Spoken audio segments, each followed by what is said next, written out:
I was like, oh shit. All right, cool. Let's get this for the podcast. Yeah, let's get this going. Yeah, I mean, I'm in a recording anyway, but we are live. So all right, here we go. Yep. All right. What it is, what it did, and what it do. I go by the name of G1 to the rescue, and I do represent the three most important letters in sports, entertainment, digital media on the Southwest, MMP. Welcome to episode 193 of Mania Podcast. Y'all know what it is. We got the squad in the building. Right. By the numbers, to my immediate right is the homie, the villain, Teak Hall. You know what it is. Teak, what's cracking? Yo, what up? It's your baby mama's favorite podcast. This is what you be listening to. This is what she be listening to in the tub with the candles lit after she put the kids to bed, getting the wrestling tapes. You know. Yo, real quick, I hate to be the bearer of bad news. I think we're live broadcasting, but are we signed into like all the other forms of media like Twitch and all that? I'm signing every single one of them. Yeah? Yes, sir. Okay, just making sure. Yeah, no, I did that before we even started. Yes, sir. And then for lack of a better way to put it out there, directly up under me is of course our frequent guest, friend of the podcast, the big homie Marcos. What's up, man? What's going on, big man? Marcos. The at Sunset Kid 56 on IG representing.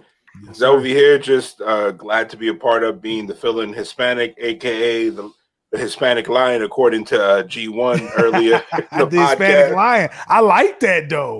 Just over here being super big and super hairy. Bro, you just put yourself over. You might want to keep that as an AKA, the Hispanic Lion. That's hard, bro. Hey, that's T.O. That's Neo's T.O. right there. That's Big Marcos. And then speaking of Hispanic Lions, he also holding down the Hispanic spot for Rock. So it's funny that we had one not make it, and you called in the audible and got Mark. You know what I mean? You got to get that Latino gang in there. Yeah. Shout out to our lead book and Mega Ran. Now, speaking of Hispanics, let's get into of course our other resident Hispanic on the show. Our boy Tio, Neo, and of course he'll introduce himself properly. What's up, mi gente? Thanks for joining us again for another episode. Again, it's 193 of the Mania Podcast. We're almost at 200, boys. Hey, we're getting there. Neo is the most Mexican person I know. Whoa. I would say that, but being from where I'm from, Teak don't know. Teak don't know a lot of Mexicans. Man, Neo, the way you love Jordans like American Mexican. Like a straight up narco traficante, bro. Man. Straight up. Whoa, but Neo, the question is, do you wear them with Junko jeans though? That's a violation if you do, bro. I wear them with tight Levi pants and my big ass Spanish belt buckle, looking like a championship belt. So your man is out there like, who's that dude from IG that just be doing the pelvic thrust videos for no reason? Tio Choco. Yeah, Tio Choco. Yeah, out there with his Jordans doing the T.O. Choco, like with the big mustache and the hat on. I tell you what, though, when it comes to Jordans, Neo, can you go ahead explain it for me? I need to know what the infatuation with Latinos and Jordans is. You know what? It's just I don't know what the direct they're made in Mexico is. I don't know what the direct infatuation is, but for me, I just like Jordan Spizikes and I like 3s. And I like 5s, and I think that's it. Like I don't have any other Jordan infatuation. Well, if I can ones. If I can speak for the Dominican conglomerate from Brooklyn, New York, we the Jordans were in the hood. We're in the hood like baby strollers and chiclets. We out there everywhere, 1 through 13, 15 gets a pass. But we out there, we don't mess with anything above 17 though. Yeah, but I mean, I know Latinos that got the Jordan symbol tattoo on them, the Jumpman. Well, that's on another level, because they jump in that fence. Woo. He said it, not me. Oh wow, Neo said it, not me. He can say it. Hey, wow. Texas is open. Texas is open. Wow. Might as well. I just caught that. That's fucking hilarious. Hey, Texas is open, so all my people at the border down there. Oh jump. my God. You know what? And I don't know what Neo, that's all about. Neo, you get the smallest belt in the world based on that because of that comment. That's you. But it looks like a wing eagle, so that's good. I mean, Man. it is. What's up with that whole scenario though? Why would you unleash as big as the state as Texas is? Why would you do that? Like, is it really that serious? Are they really hurting? They not wear a mask? Their infection rate is declining because of increased vaccinations. But on the other hand, they're just opening up the floodgates to just demolish the hospital and the medical system just one more time. Like they're begging for it. Wow. If we got anybody from Texas that's watching us right now live on any of our respective platforms, chime in. If you got comments, type a comment. We can see every comment that you leave, and if it's something important or funny or relevant, we'll put it on the screen. But anybody from Texas, chime in.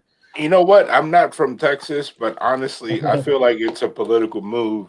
These guys are just trying to get reelected. If the population get thinned down, they don't care. They want to be on record and be like, nah, I didn't infringe on your civil liberties, because there's certain states out there that they're real, like, I can't even comment. It's just a whole different ball game. That's the only thing I can say. Yeah, man. Smug said the only reason why Texas is opening up because their numbers were declining because they were under there it is.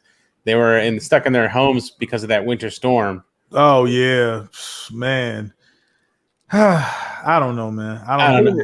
If anything, the guy that what's it called, the senator that will not mention here, correct? Because he's been buried for 3 episodes already. Yes, yeah, he's the burial of the week. I think burial of the first 3 months. Over there, he just wants to take the focus. If the numbers spike, he's gonna be like, "I'm gonna do everything to make sure to keep y'all protected."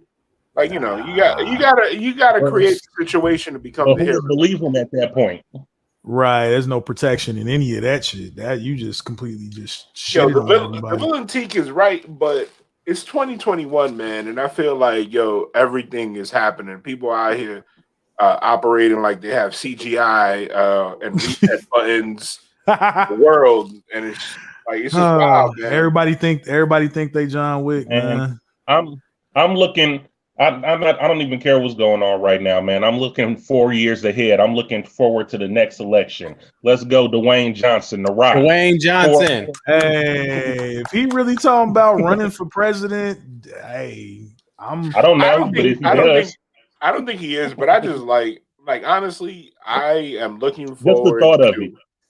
Yeah, not even that. I'm just looking forward to the day that we can all sit and be like, "Hey, what's up, man?" and not have to worry about nothing. But man, one day at a time. The president said that we're all supposed to be, have available, have vaccines available to us by the summer. So the question is, if you get a chance to get a vaccine, are you going to take it? He said, The Rock says, God bless America. That's cool. Put that on there. G1. Breaking news. Yes. Breaking news. Your special guest over here. I am fully vaccinated for about 30 days now. Okay. And I have no problems. As you can see, I have not gained my X-Men mutant abilities yet. You ain't get a third nipple somewhere? Nah, man. I'm just out here, but I'm still protecting myself because it's not just about you. It's about survival of us as human beings. I'm not out there being a super spreader. I'm still wearing my mask and everything. Casey, I can see because I'm filming from the neck up. I'm a big boy, so I got to make sure that COVID ain't out there personally looking out for me because, like the Jordan meme, he's like, Marco's out here without a mask, and I took that personally. I don't want that to happen. It don't discriminate. Like, it doesn't matter who you are. And again, you could always carry the pathogen to a loved one, and nobody wants to do that. So and real quick, I think this honestly needs to be said too. Just speaking out against people who are being like really negative towards the Asian community in the wake and all this. First of all, go to hell. That's foul. Like, we joke about stereotypes all day until we blue in the face, but at the end of the day, you cut any single person on the show, everybody bleed red, man. So please stop bullying our Asian brothers and sisters, man. We fuck with y'all. We love y'all, man. We hate that we even have to say this type of shit on the show. So yeah, man. Like, those are facts. Everybody be safe. Whatever you believe in, just be safe, man. Mm-hmm. That should be above everything. Just be safe. Everybody be out there safe and healthy. That's it. In fact, I mean, I'm a big believer in the double mask. So if you have your standard mask, put a cloth mask over that one. Just keep safe. Wash your hands. Carry your disinfectant. I honestly believe that we're going to be wearing masks up until 2025. You know what I'm saying? I think when I go to a wrestling show, I will probably wear a mask. You know what I'm saying? Of course. I can just put my popcorn in the mask and then just throw it over. And you know what? And I'm. God bless everybody else at Bombshell Boy. My 5G is legit, bro. We over here multi-coastal. We got Verizon, so we good on that. But like, although I got vaccinated, I feel like this is just the first step. We're not out of the woods. Like Neo said, like, people like, yo, they're gonna have people at WrestleMania. I wasn't like, okay, I'm there. I was kind of like, those are people from different countries and different areas. Like, I'm not, you know what I mean? Like, you have a great point, because they're different people from different areas. And, we kind of operated under this, ignorance, but at the same time, what would always happen after WrestleMania or StarCast? You would get sick, right? Yep. You would get, what would you call it? The kind of like a Comic-Con flu. Right, is what they would call it. Right, and that's the thing. Like, knowing what we know now, I think when we do another event, I think we're going to be a lot safer. Because I don't know about y'all, but I'll definitely have masks on me, sanitizer, make sure shit's clean. Because again, like, who wants to get that Comic-Con flu? Also, I mean, any sporting event where you have a man next to you or a female, whoever, real all up close next to you. You leave out there, your first is like, man, I want to get home and shower. I don't know about y'all, but that's how I feel every WrestleMania. Like, the first thing that I do where I get back to my hotel or to my crib, I'm like, boom, boom, boom. Let me like wash off the day. Think about how nasty we were before this, though. I was just watching something on YouTube earlier, and they were talking about people doing body shots in the club. Like, think about doing a body shot on somebody. Crazy. I don't even and not now. I don't give a fuck something on somebody. Like, that's crazy. First of all, shout out to nerd culture and wrestling culture. We all know that there's dark secrets there. There's always that one individual that does like, apparently sex or race or anything doesn't matter. There's always that one dude that is like, hey man, you out here with you doing a $5,000 trip and you couldn't sprint for the $2 deodorant, my man. Like, God. And that's everywhere. I've seen that in and it's always like a gathering when people are here to enjoy a certain fandom. Yo, chicks too though. Like that's why I said, chicks go to the club. Listen, ladies, I am not excusing you. I swear to God, as fine as some of y'all be, y'all know better. Do not run up trying to dance on me. And right before you come up, when you get to about here, all I smell is grilled Maxwell Street hot dog, onions. Oh, now y'all, you bogus. You super. I don't even know what that is. You smell like Portillo's. That's some Chicago shit. I will fucking clown you to your face in the middle of a crowd if you walk up on me, because it's happened before. I've had to First of all, you can't mention Chicago without shouting out my man Chicago Rob. Hey, Rob. That's the weed man. Oh, for sure. Yeah, he's also the homie. He's the homie first. Right. For sure. Well, shout out to Chicago Rob. I personally didn't know who he was, but if you from, I think you've seen. You don't have to have nobody in the club freestyling all in your face drunk because you got masks on and you got to be social distance. So, right. You ain't gotta have your hot taco or pizza breath all up in my face trying to spit your latest bars to me. Oh, please. Yeah. What's up, Sean? What's good? Yo, didn't Rand have a song about like what to do at Comic-Con? Did he? I think it wouldn't surprise me if he does. Like, Ram make a song about anything. Man, New York Comic Con is something wrestling. Else. But it's the same concept. Like what you do at Comic Con, it's essentially the same thing. What up, Josh?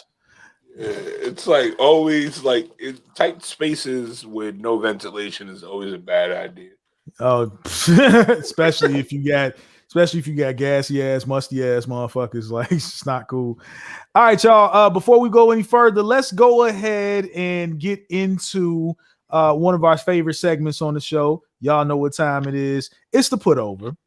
So this is when we talk about anything this week that we might have enjoyed outside of the world of professional wrestling, which of course we got the week in that to cover in just a little bit. But we'll go around the table and then I'll go last. We're gonna start with my right with the villain T call. Teak, what you putting over this week, man? And real quick, if anybody got any put overs, please feel free to put them in the comments. We will read them here on the show. Well, I think me and Nia are going to share a put over unless he changed his mind. But my put over is going to be close enough. It's a HBO original animated, like adult animated comedy. Okay. And they just released season 2.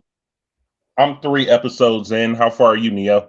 Same, about 3 episodes in. I just dropped off from Cyber Matrix. Okay, yeah. So 3 episodes in then. I honestly gotta say, I think they came out super strong. Like the first episode, Josh gets shredded was hilarious. I want to be able to lift you. Oh man!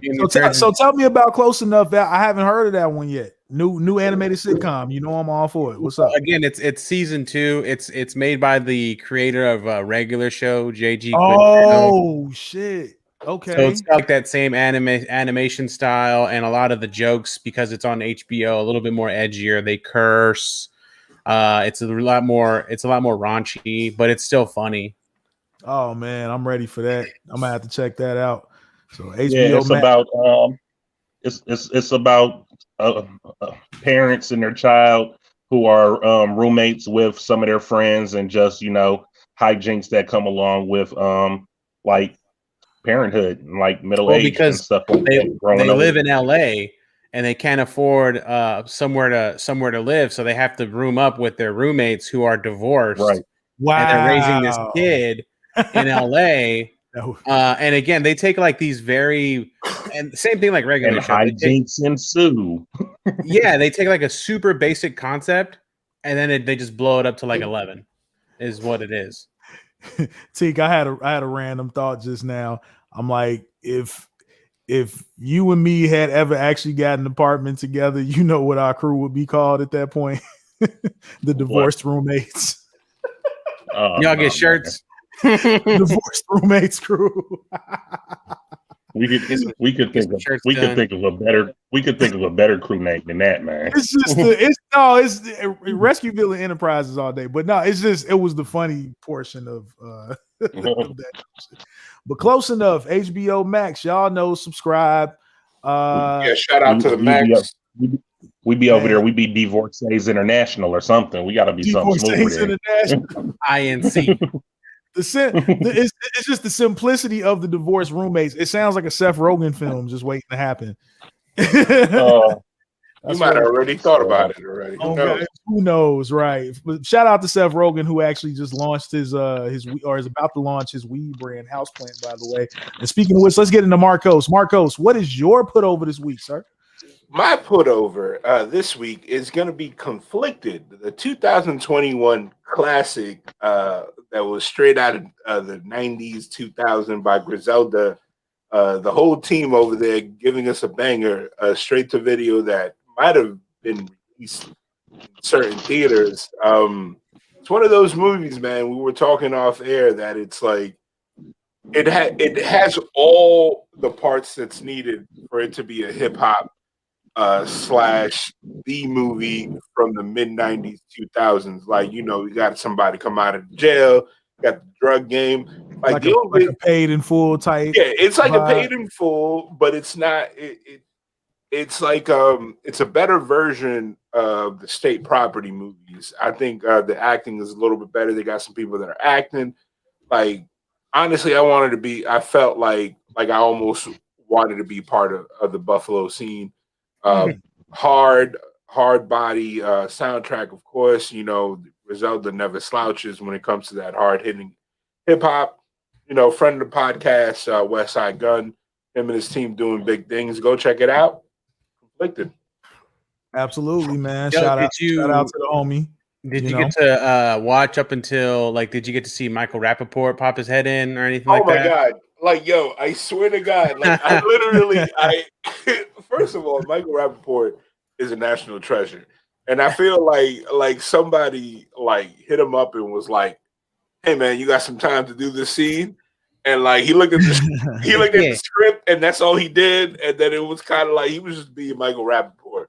Like honestly, that no, I mean he's really cool with those guys though. Like he fucks with Benny and them. Yeah, it's definitely, it looks like the movie was made with a lot of love. The plot of course is by the numbers, but it's good to see something classic for now because I'm a little bit older, but my nephews ain't probably never seen something like this. You know what I mean? Mm-hmm. It's just it just makes being gangster cool again. Hey, and you know what? If you're looking for a spot to watch them, the old school hood movies, Tubi TV. Yes, Tubi TV's got a bunch of hood movies. Yes, sir. Yes, sir. Much love to Tubi. All 3 seasons of Beast Wars Transformers on Tubi, so I watched that shit. First of all, do they have that 2000s classic Hot Boys on there? I gotta check. I know Hot Boys is on there. That's gonna be crazy. First of all, for those of you that never seen Hot Boys, you gotta watch Hot Boys just until the barbecue scene when Homeboy is talking to the dude that's grilling, and he's pretty much like, "Hey man, so me and you we can get this hotel, right? And me and you get it popping." And I was like, "What? Wow, interesting dialogue." yes. I was like, somebody did not proofread, right? And again, to put over is conflicted. Go see that movie.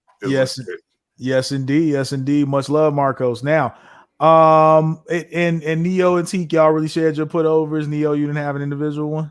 No, I was watching Close Enough, and that was going to be my putover. Okay. So yeah, and I think Rand even said it in the chat.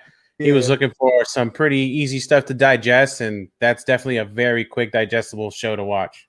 Absolutely. No, that's what's up. I'm gonna check it out.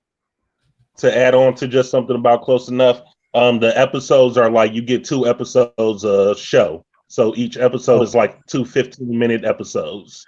Oh, like old school cartoon shit. Like they still do it with Animaniacs on Hulu. So okay, that's fly. Yeah, like Aqua Teen Hunger Force or something. Like you get 2 episodes a show. Absolutely. No, I'm definitely gonna check it out. All right. And I know we're bouncing around, but it was funny because something that Marco said was really amusing. Because I was at Ross trying to find, some socks and stuff, and I found these Buffalo socks.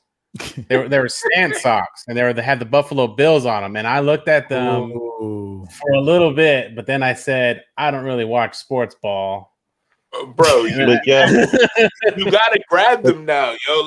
At the end of Conflicted, you're gonna be like, man, I should grow up in Buffalo, for no reason. Marcos, check the hat out, Marcos. Okay, Midwest kids. I see. Hey, Midwest I need one of them. My damn self, baby. Honestly.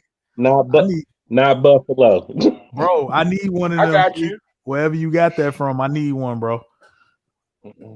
Midwest kids, we're gonna shout them out if that's a brand, yo. I ordered that offline. It took me a month to get it. Oh damn. Okay. Well, if we can get them quicker, I need one, preferably black and red. We need to get I'll show you some of the craftsmanship on it. You see that? Support your local art dealers on it. Oh, that's fly. That's fire. Midwest kids. Okay, I'm gonna keep that in mind. So, all right. So I'm gonna get into my put over real quick without any further ado. My put over this week, as we're about 2 episodes. We're 2 episodes into the latest season, which is Power Rangers Dino Fury. Okay. Yep. Power Rangers Dino Fury, based on what I've said for the last year, is probably my top 5 favorite Super Sentai series. Ryu Soldier, which I expressed I love so much. So obviously in true Power Rangers fashion, this is the Ryu Soldier footage mixed with some American footage, mixed with some voiceovers for just good old fashioned Power Rangers fun. This time around, though, the cinematography, I think, has like really kicked up a notch, because this is out of the 2 Hasbro seasons, this and the last season, Beast Morphers, this is the first one that Hasbro has full control over. Like Hasbro really like threw the bag at Simon. Yeah, Bennett. because I feel like the last season, the previous, they just bought it and it was already in the bag. Yeah, man. No, this season is dope. So basically, short synopsis: we have Zato, who's from another planet, 65 million years ago. Him and his guys, who are basically knights of another planet, all went to war against Void Knight and a bunch of little beings called Sporks. And to clarify, this is like live action, right? It's not animated. Yeah. It's like it's live action. Anybody who's watched Power Rangers over the last 28 years, Power Rangers, right? Anybody who's watched Power Rangers over the last 28 years, First of all, an animated Power Rangers would be fire. That Hasbro is planning some things, because they're talking about doing more stuff rooted in the comic universe, and they're talking about the possibility of an animated series. So more on that to come. But yeah, man, Zato's a man out of time, and prior to now, his whole war ended up on Earth somehow, and they had a little accompaniment from the dinosaurs. So he'd been a Ranger. Technically, he would be the first official Red Ranger on Earth before Jason. If this is the case. Bryan Cranston would not agree with that. Somebody, get him on the line. Get him on the line, Neil. Oh man! And so present day, you got a scientist in Bryan Cranston's bedroom, G1, and you gonna lie on the show? David Fieldings, technically, if we're talking about the show, not the movie, not the recent movie, but present day, you got a young scientist, and you got a young social media reporter that's trying to report on this artifact called Dino Hinge, in which the secret base has been under Dino Hinge forever. There they meet Solon, who's an android dinosaur type vibe, who's been watching over Zato as he's been frozen in time. And yeah, shit gets bad, and they end up becoming Power Rangers, long story short. But you got to check out the show. Like I said, the cinematography this time, even for Power Rangers, even for this to be aimed at kids, they really stepped it up a notch. The music, a guy by the name of Bert Sellin, who has a lot of roots in television music and a couple of movies, he did the music this time. So they went more for like an EDM type vibe, which is phenomenal in certain scenes. So the music really sets certain scenes off, especially the morph. If y'all go to my Instagram page, y'all will be able to see that little clip. Which is at G1 to the rescue on all. There you go. G1 to the rescue. But anyway, man, no, that's G1, that's. Are you going to see G1? Are you going to see the Pink and Yellow Ranger at Gotham? Oh, Nakia and Kat, hell yeah. Hell, I've been wanting to meet them forever, and I follow. They got an OnlyFans.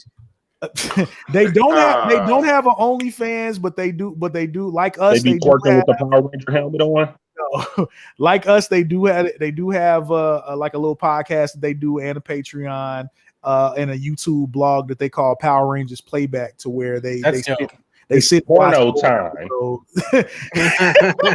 They sit and watch old episodes of Power Rangers with them on it, and they have like little critique and commentary. See, that's dope though, because like shout outs to like people right now, like reliving, like there's a podcast called like Office Ladies, and then you have that one, and you have Zach Braff doing the Scrubs rewatch. Like those things are cool. I really like those shows. Hell yeah! So much love to Kat and Nakia, aka Kat and Tanya from Power Rangers Zeo and Turbo. They'll be here in Arizona. They'll be at Collectors Marketplace one day, and then they'll be social distancing, mask on, and they'll also be at Gotham City Comics and Coffee in Mesa. So Power check Rangers that out. mask preferred. Yes, indeed. Yes, helmets indeed. preferred. Helmets. Put on your mask and put on your helmet. Listen, helmet over the mask. So no, man, that's my put over, man. Check it out every Saturday. No. You put your mask over the helmet. You got to have a Power Ranger helmet with the mask over it. Wait, there was a Mexican wrestler that did a press conference. He had his gimmick mask and he had a COVID mask, and it's like, that's like, how you live the gimmick. Yeah, it's like that's promotion. It's like when gimmick is life, but you still got to be safe. You still got to be safe. Absolutely, it's masking time, as our boy Ngannou Overdrive say. But no, man, shout out to Hasbro, shout out to Simon Bennett and the whole production team. Much love to the cast. We have our 5th franchise African American Red Ranger in this series. So shout out to Russell Curry, who plays Zato, the lead character. Almost as much as WWE Black champions. Yeah, man. We've had for the first time we've had 2 back-to-back, because last series, Power Rangers Beast Morphers, we had a Black Red Ranger. So we got 2 back-to-back. Like, okay, in 3 years. Not bad. So much love. G1 got these Power Rangers on his wall over his bed. You know, the big bubble head slats that you put on the wall. You talking about the Black Power Ranger faces. but never forget Mighty Morphin Power Rangers. My man Zach was missing a finger the entire time. Yo, I did not know they watch G1 in his sleep. I didn't know until recently that Walter Jones only had 4 fingers on one hand. First of all, go watch. Is that why his hairline was fucked up? Go watch Family Was he cutting his own hair? When he was a thug element in Family Matters, you can clearly see he was missing. It's one of those things like the dude from Yin Yang Twins. It's like, what? When people tell you, you're like, yo, you lying, and then you go back and you're like, yo, it really was a thing. Yeah, I did not know how I found out that he actually had 4 fingers is that somebody's original artwork who I shared on Instagram, which had up to now the first 4 Black Red Rangers that we've had, TJ, Jack, Scott, and Devin. And when they had Zach up at the top with his morpher, it is like, damn, why they draw him wrong? Because it looked like he was throwing up gang signs and shit. He only had 4 fingers. And I'm like, what the fuck is? And then I went and looked at a picture of him. That's because dope. I do follow him on Instagram. Shout out to Walter Jones again. I follow him on Instagram and I looked at pictures of him. I'm like, yo, he literally only has 4 fingers. Holy shit. That's dope. It means being a Power Ranger you can be whatever, and then once you get in the Power Ranger suit, it fixes all that. I think they need to go even further and have a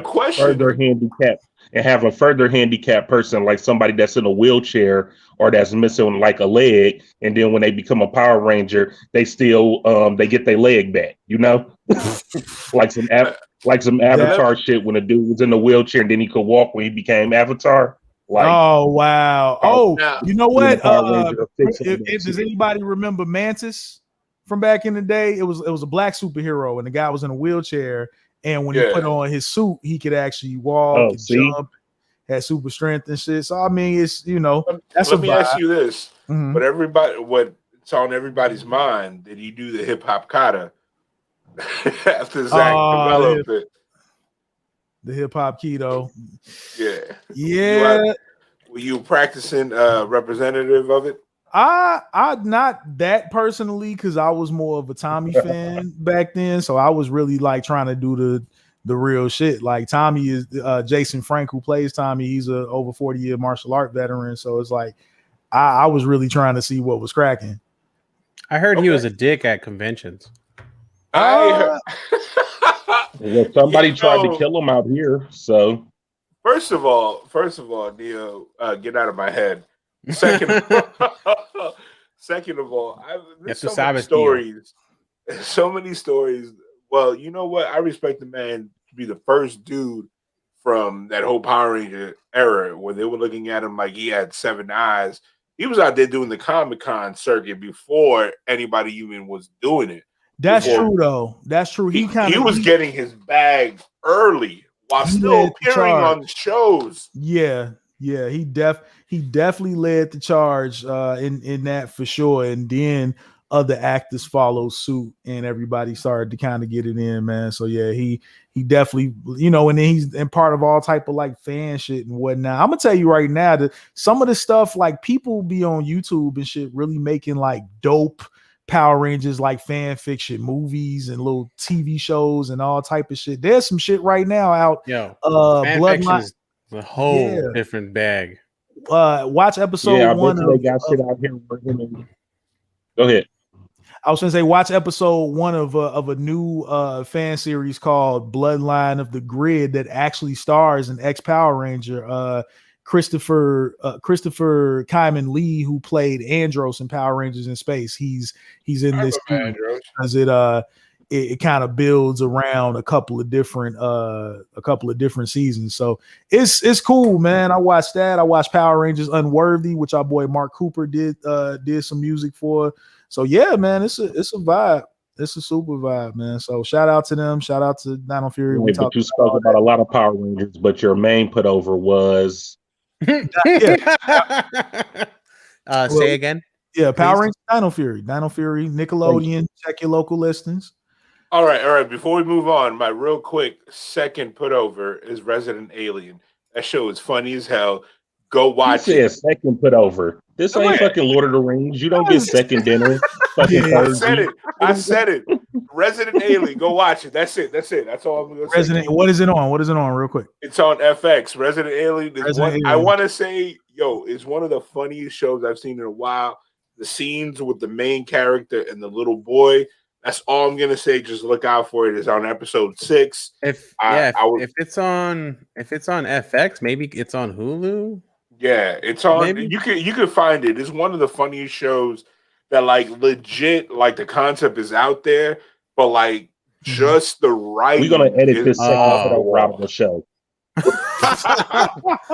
Yeah, it says here, Resident Alien. You can't find it on a subscription service. You need to watch it directly on FX or Sci-Fi, or so they say. Please, somebody got it. We'll find it and we'll share it. Hey, somebody got to hook it up with a Dropbox link. What up? Holla at me straight up. Hey, so find your local Fire Stick dealer. You'll be able to get it. Your local Fire Stick dealer. He in the back alley with a trench coat. He opened it up. He got them Fire Sticks. What are you buying? God. Real quick. Also, before we go into this week in wrestling, we also just want to remind everybody, this is a listener-supported podcast, and please, if you don't do anything else for us, at the very least, go to Patreon, patreon.com/Matt Mania Podcast, and do our favorite thing, which is what, ladies and gentlemen? Pay that money. Yes. Additionally, please keep in mind too, Matt Maniacs Pro Wrestling Tees is doing a sale. Use the code MADNESS for 20% off. We're talking from March 3rd. The sale has already started now. So just by the time this episode comes out, we'll be blasting it on social media. Get your hands on a Matt Mania Pod t-shirt. They are super soft, and while you're there, pick up the Matt Mania album. It's there too. All right, and this is a legit shoot. I will be picking up my t-shirt. I've been bothering Neo for years now. I gotta pick up my t-shirt. It's the best time to get it. Get the shirt. Yes, all indeed. Right. So, man, let's get into this. Let's get into this this past week in wrestling. Of course, we always go from the SmackDown prior. So we'll start there. I don't think there was any pay-per-views this week, if I'm not mistaken. So yeah, AEW Revolution. Revolution was this past week. It's going to be this week. Okay. It's coming up, right? I was about to say, I thought that was coming up. Okay. So this was the first weekend in a while with no pay-per-view. I think we had like 3 back-to-back. Yeah, absolutely. No, but let's go ahead and get into the week of wrestling. We'll talk about SmackDown a little bit. Of course, a couple of big things happened. We already know one of the biggest announcements was the beautiful Bianca Belair making her official bid for WrestleMania against the boss Sasha Banks, which we all kind of seen coming at the end of the day. So, guys, It was so cool because like Bianca went on like what do they call it, Talking Smack or Raw Talk or whatever it's called, and she just straight up said like this is the smartest thing that anybody could do because it's going to be two African American women highlighting main eventing WrestleMania, and I'm like, yes, that's exactly that. WWE, like, don't fuck this up. They got a main event one of those nights. Don't fuck this up. And I first of all, don't fuck this up. Second of all, nobody needs to be heel here. We don't need to show any divide. People need to just go in, give us two dudes with attitude style, like them in the back, like, yeah, I can't wait to get in the ring. I'm gonna kick your ass. And that's it. Not everything got to be personal. They need to show sisterhood. Even after whoever wins, they need to still help the other up. First of all, hold those hands up together. Let the WWE locker room, all the females come out, legends and everything come out and just celebrate them.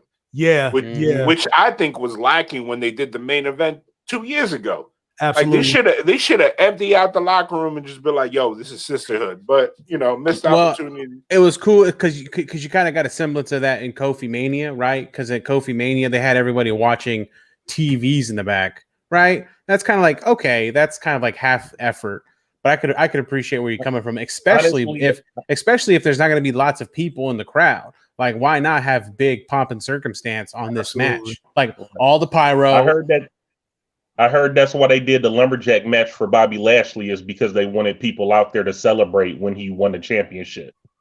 That makes sense. That makes sense. It makes sense. A lot of sense. To try to celebrate and give him his moment since there's no fans. But if you notice, most of the people that came out there were his homeboys, people that were around the time when he was there previously, and people that he either had matches with in TNA or whatever, just people that he's cool with.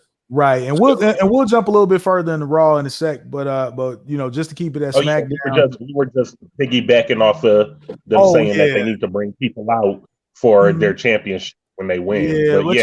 Nothing's honor matches in WWE. Everything got to be fuck you and fuck you back. We just can't be no cool. I don't want to see sisterhood.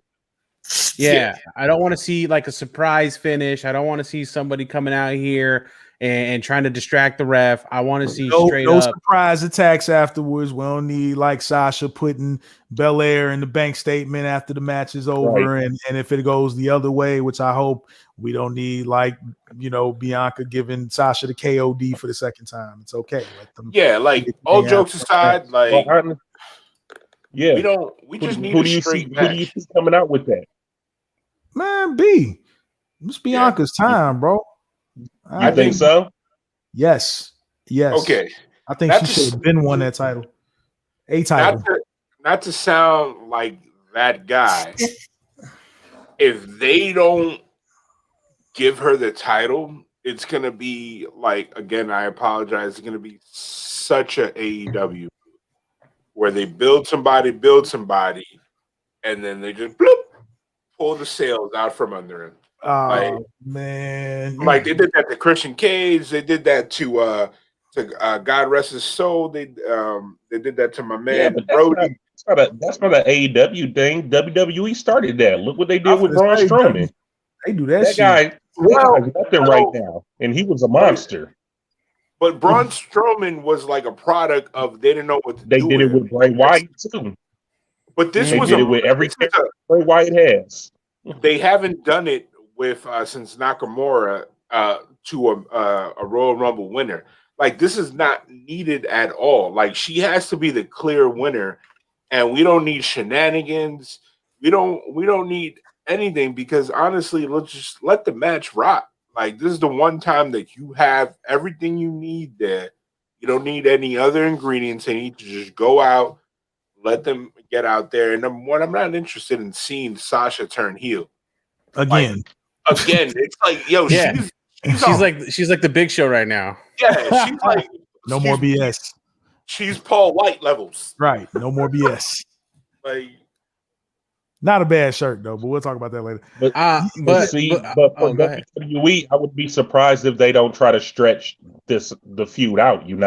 So like you're saying, give it to her at Mania, but maybe Sasha retains and then she gets another shot. Or if she wins, then Sasha gets another shot. It's going to end up being like a best of 3 or something like that. Because I'm with that, but you can't sit there and discount somebody's victory because then you take away from the legacy.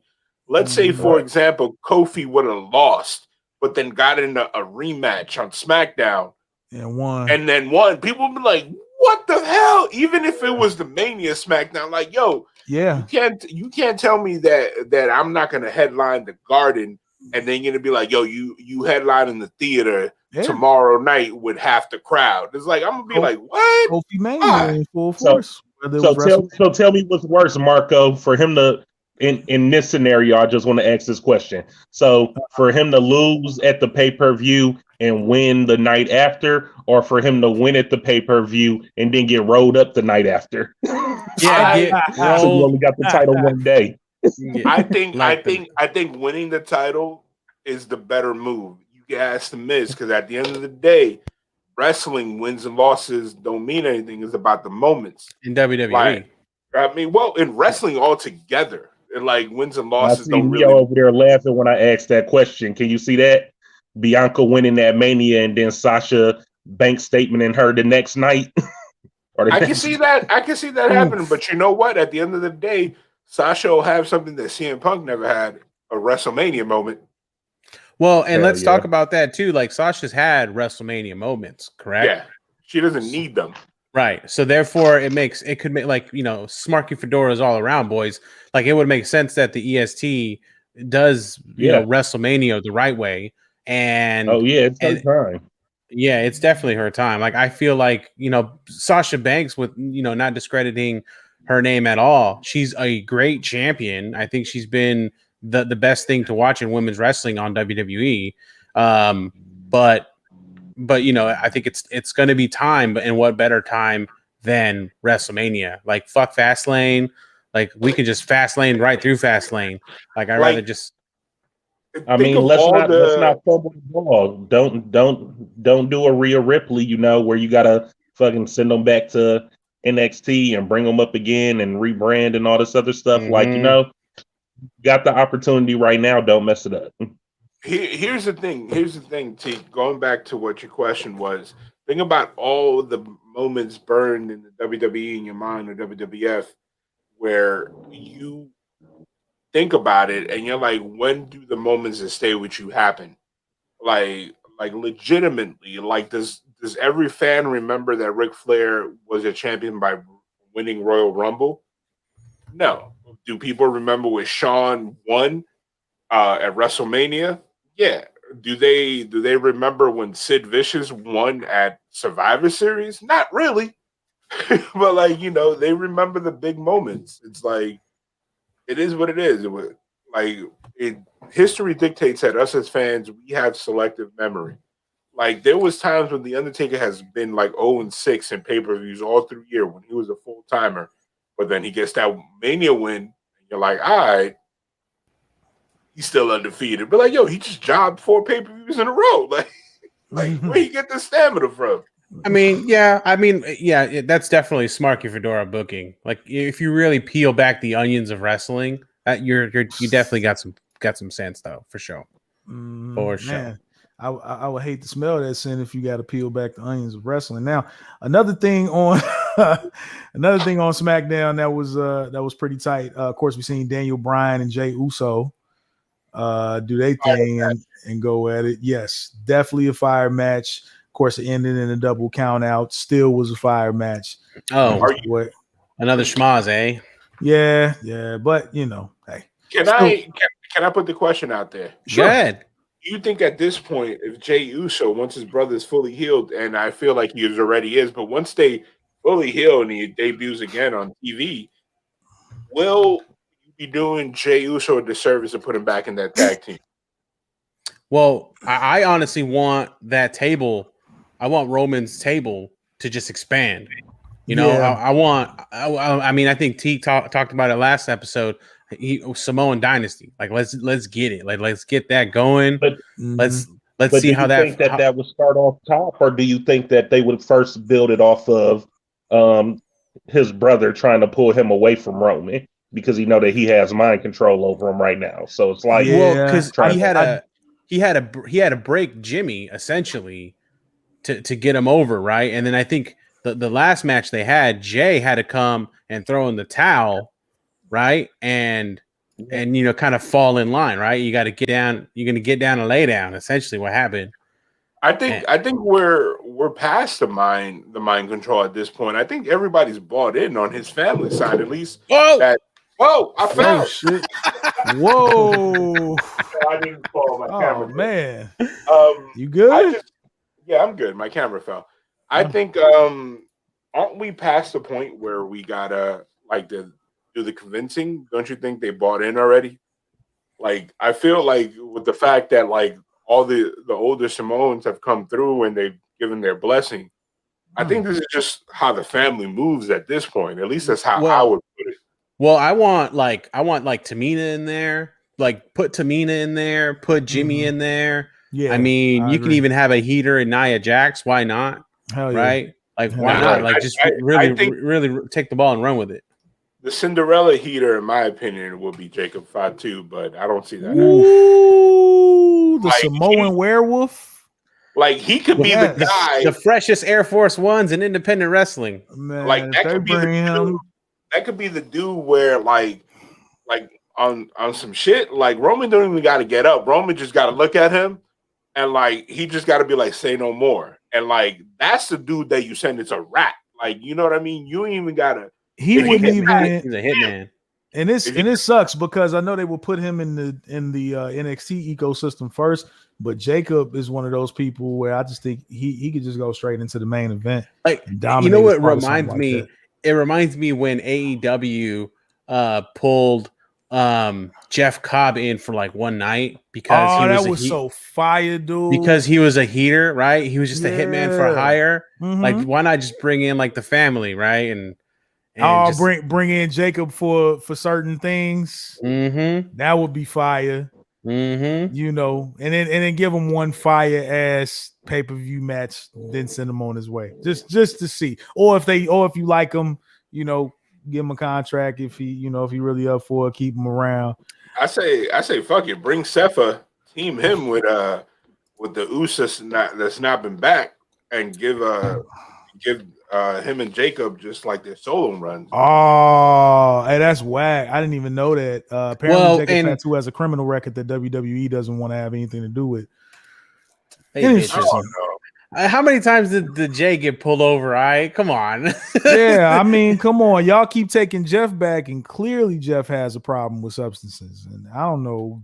I think it all depends what kind of criminal record. I think drugs and shenanigans they're fine with. When it comes to deadly assaults and stuff, you got to be removed. Oh, you think he might have broke a motherfucker for real? I mean, I don't know. Yo, possible. The WWE right now, they don't care, bro. They'll swallow you and then just you know what I mean? There's certain people that just have this mentality in companies, and I think WWE is one of them. They can just sit there and be like, and yeah. What you gonna do? You're gonna still watch. and you know what though? I really wish if you're gonna lean into a gimmick, really lean into it. So I would just do something along the lines if I was Roman Reigns or any of the Usos, I would just tweet at Rikishi. I would tweet at Sefa or Jacob and be like, yo, Samoan Dynasty, take over MLW, take over here, and we're taking over here in New York. Right. And just kind of lean into it and let that obscure storyline on social media just kind of, catch its own momentum and let the marks just blow that shit up to Timbuktu. Yeah. But see, if you start yelling Samoan Dynasty and you talking all you dealing with Bullet Club now too. Gotta deal with those guys. There you go. I know. Yeah, I mean, there you go. It's kind of really leaning into it. You know what I'm saying? I mean, Samoan Dynasty has been ever present in the WWE, the faction and the brand for 3 years. Every documentary that they bring Rikishi in, or even some of his the Usos, they are slick, and the WWE is not stupid. They'll just wear their own gear. they'll say Samoan Dynasty. Like literally, if you go back and watch a Rikishi documentary, like is at a point that like Rikishi don't even care. He's wearing the Samoan Dynasty hat. He's wearing the hoodie. The Yoko, like he don't care. Like he said Samoan Dynasty a bunch of times. Like they're at a point that like I think the old man has a relationship with that family and he's cool. They can make money, they can make money. I mean, and that's more money that they could print if they really leaned into it. Yeah. Yeah, man. No, I totally agree. Just having more of the Samoan Dynasty presence, even if they don't exactly call it that, but just having more of that presence in the WWE would be fire. Or even just having multiples of that presence anywhere is fire. I still think that at some point down the road. I saw somebody in the chat say the table, and that would just be the perfect name for them. Just call that would be the table. Hard. Hard to somebody said the table would be their Hurt Business. That would be SmackDown's Hurt Business. I look at the table more like Samoan Mafia, so the table, but Samoans. And then the key would be like, just don't even have, if you bring in Jacob, don't even have him speak. Just have him like a la Roman when he first came through with the Shield, just like just fucking people up. Just nod, and it's like that's it. It's like, and like even if anything, Roman, they'd be like, so what's up with this Samoan dude with you, the animal, the Wolverine, and he's like, and then just like Roman Reigns would be like, nah, don't even worry about him. He's the heater. Yeah, like you don't need to know him unless we sick him on. Like you don't want to know him. You don't want to know, dude. What we talking about? Straight up, man. Nah, shout out to Jacob Fatu. He's the GOAT over there at MLW. I love watching his matches. I really do. So a couple of other things before we get into Raw and NXT and AEW, of course, SmackDown. Otis and Chad Gable beat Rey and Dominic Mysterio. Otis has been doing his thing. We had Apollo Crews beating Shinsuke Nakamura. We had Tamina defeating Liv Morgan. We had the Street Profits beating Sami Zayn and King Corbin. And Seth Rollins and Cesaro actually had a little face-to-face conversation as well, which we've all expressed how much we would love to see Cesaro in more of a main event title picture. Do we all agree? So you just gonna speed through Apollo Crews going back to his roots? I was about to say that. No, I definitely wasn't gonna necessarily speed through that, but we did see that he actually got into himself being a real African American and talking about his Nigerian roots. I found that interesting that WWE let him go there. He got that push from Roman after him and Roman had that conversation. If y'all remember back. Which highlight the conversation for the fans that may not know.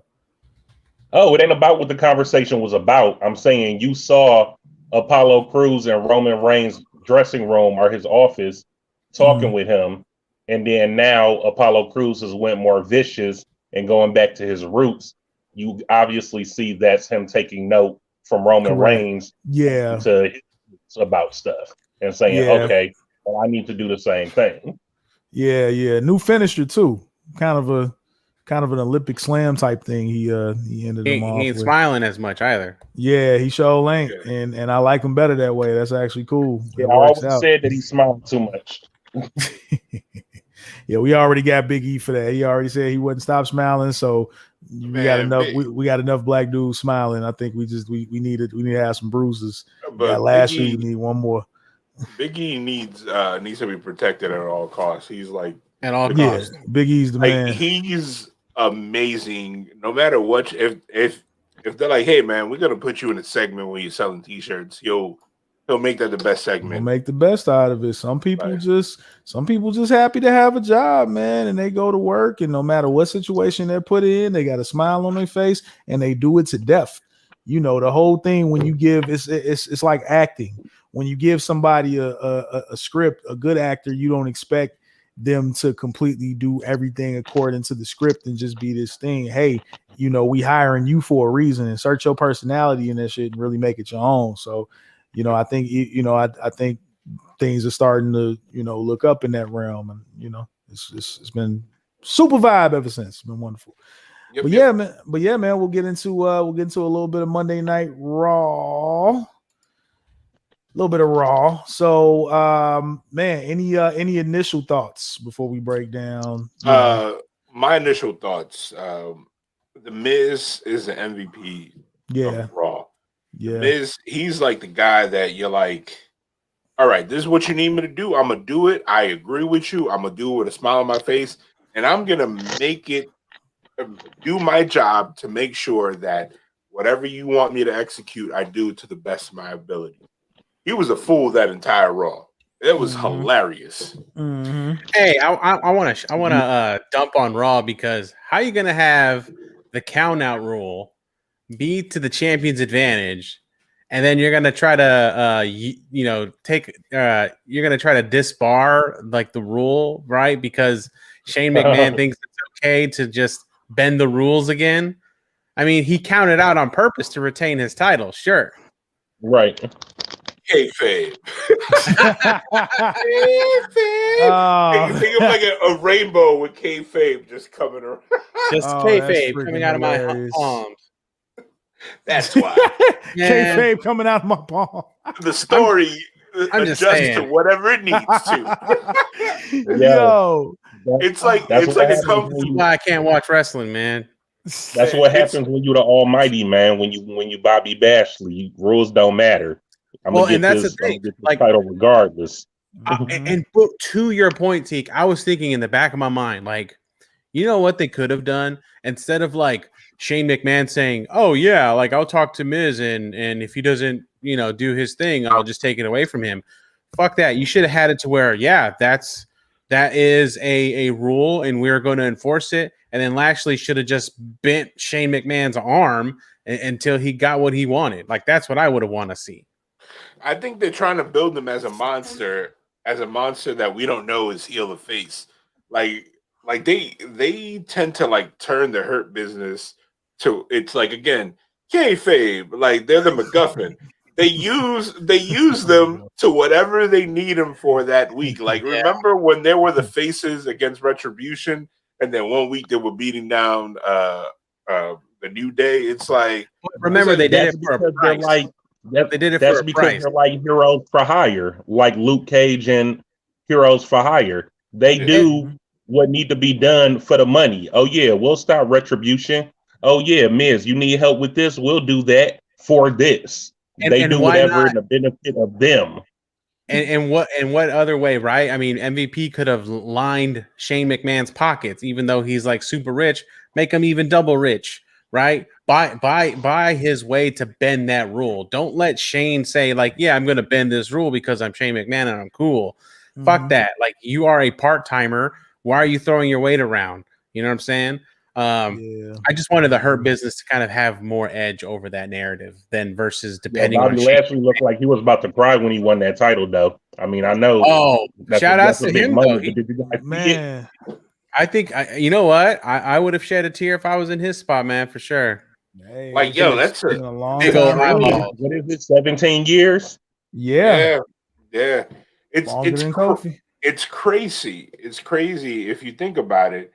MVP was at Legends. Shout out to Legends in New York, watching Kofi during Kofi Mania and get teared up. We were there. Yeah, we were there. Yeah, we were all there. Oh, I was at Mania. My bad. He was at. We were at the bar. But we were there. Like, remember? So you saw the emotions, and then for the next champion for quote unquote the culture, the next African American man to wear the banner to carry the face. He was there. He was, let's not mix it in as in like, business and everything. Wrestling is a business. Correct. He didn't influence it to make it happen, but the simple fact that they respected him enough and they trusted him enough to be an instrumental part of that storyline. Like, you know what I mean? Like a lot of people, like I seen the memes and everything. I definitely agree. And we give WWE a lot of shit for this, but long-term storytelling, long-term booking, because to go all the way from MVP trying to get Drew to join in with him, all the way back around to Drew not having a title, and Lashley having the title and him being with MVP that you know is going to end up with Drew versus Lashley. Arguably his best opponent. Go back to the TNA tapes. Roll the tapes, guys. Like they've had fire matches, and you got to think about it. Like, you know, no taking away from the fans and everybody that believes in it, but they were like, "Oh, if it wasn't for MVP, we wouldn't be here." But you got to understand, MVP is not a booker. He's not writing the storylines. Exactly. Like, but they trusted in him. Yeah, they saw the potential in what MVP could do, and just like said, yeah, you're gonna take this, and you're gonna run with it, and really just They're allowing him to be Paul Heyman with the Hurt Business. He's got free range. Like, you know, hopefully the Midas touch continues, and I get iffy when an entire faction wins all the belts, because just like Undisputed Era and every other faction that's been all champs, their rising will lead to their downfall. And that's the only thing I hate about those type of bookings. You know what I mean? But it's not like the UE didn't have like a crazy long run at that time when all of them had the belts and shit like that. So, man, I feel like if it was to happen to the Hurt Business, like let's say MVP, you know, gets better and he goes after that US title. Hey, what, you know, he don't even got to get better. Like, honestly, just have him like once Bad Bunny El Conejo Malo gives up the 24/7 title. Just have like MVP just finally snap on Truth and just crack him with his cane and be like, you know what? If anything, he would have the 24/7 title, and then just be protected by the rest of. I was finna say he'll bring relevance to that title, because would nobody be able to get it? They would have to go through the Hurt Business. And then on top of that, he could have that title while he's healing. Because let's be honest, you're not putting 30-minute matches, but the first step is let Ed Conejo Malo, Bad Bunny, get his run over, and then, you know, as soon as Truth gets his shenanigans, just like, you even gotta have the storyline. Just have him bump MVP while MVP's walking, and MVP like, "Hey man," just hits him with his cane, and then he accidentally steps on him, and the ref just counts him. 1, 2, 3. Yeah, like he didn't even gotta pin him. He just puts his foot on him, like, "Hey man, what I tell you?" And then all of a sudden the ref is like 1, 2, 3, and they're like, "I guess you're the champ." He's like, "All right, whatever." That's fire. Book it. That's right. Then he'll carry the title around in a briefcase, because he don't even care about the title. Like, he don't want to flaunt it. He just carry it around in a briefcase. He has like a diamond encrusted attaché case. Yeah. But shout out to Bobby Lashley for finally letting go of the US title, which I feel like you forgot half the time that he was a champ. That title never saw TV time. Oh man, terrible. It was terrible. But yeah, seems like the shit show is all coming together and getting a lot better than what it was. And yeah, man, we got Bobby Lashley as champion. What more could you ask for? Now, we will get into NXT, which of course was last night. Man, listen, NXT. I actually just finally watched it today, just before the show started. So, crazy matches going on. Timothy Thatcher and Tommaso Ciampa versus Danny Burch and Oney Lorcan. That hurt. That hurt my marble sack. That entire match hurt. That was super strong style. They just throw hands. Like, you know, if you in a match with any four of them, it's just like, just be prepared to get fucked up, because that was all that was really going on. Can I ask you guys? Yes. You know, taking fandom aside and storyline. Yes. My personal opinion, and I want to ask you guys. I think NXT, since they've been on USA, Tink, you're sideways, by the way. Okay, there you go. Sideways has always put on the best matches. Yeah, I got it. What do you think? Now, while you're asking that question, of course, let's let in our lead booker real quick. Mega Ran's in the building. Yo, what up, man? I had to hold down the fort for you. We got a new mic. Look at this. Use a Hey, I didn't join the club. I'm on the team. We 3-1 right now with the HyperX Quadcast. Shout out to HyperX gang. Shout out to HyperX, man. Glasses, Mike. So yeah, man, that's what's up. So ask that question again, Marcos, because then we can get Rand's opinion on it too. My question is, taking politics, companies, and everything aside, I feel like the best wrestling, like in between the ropes, no promos, no nothing. I think NXT has put on consistently the best matches. I think so.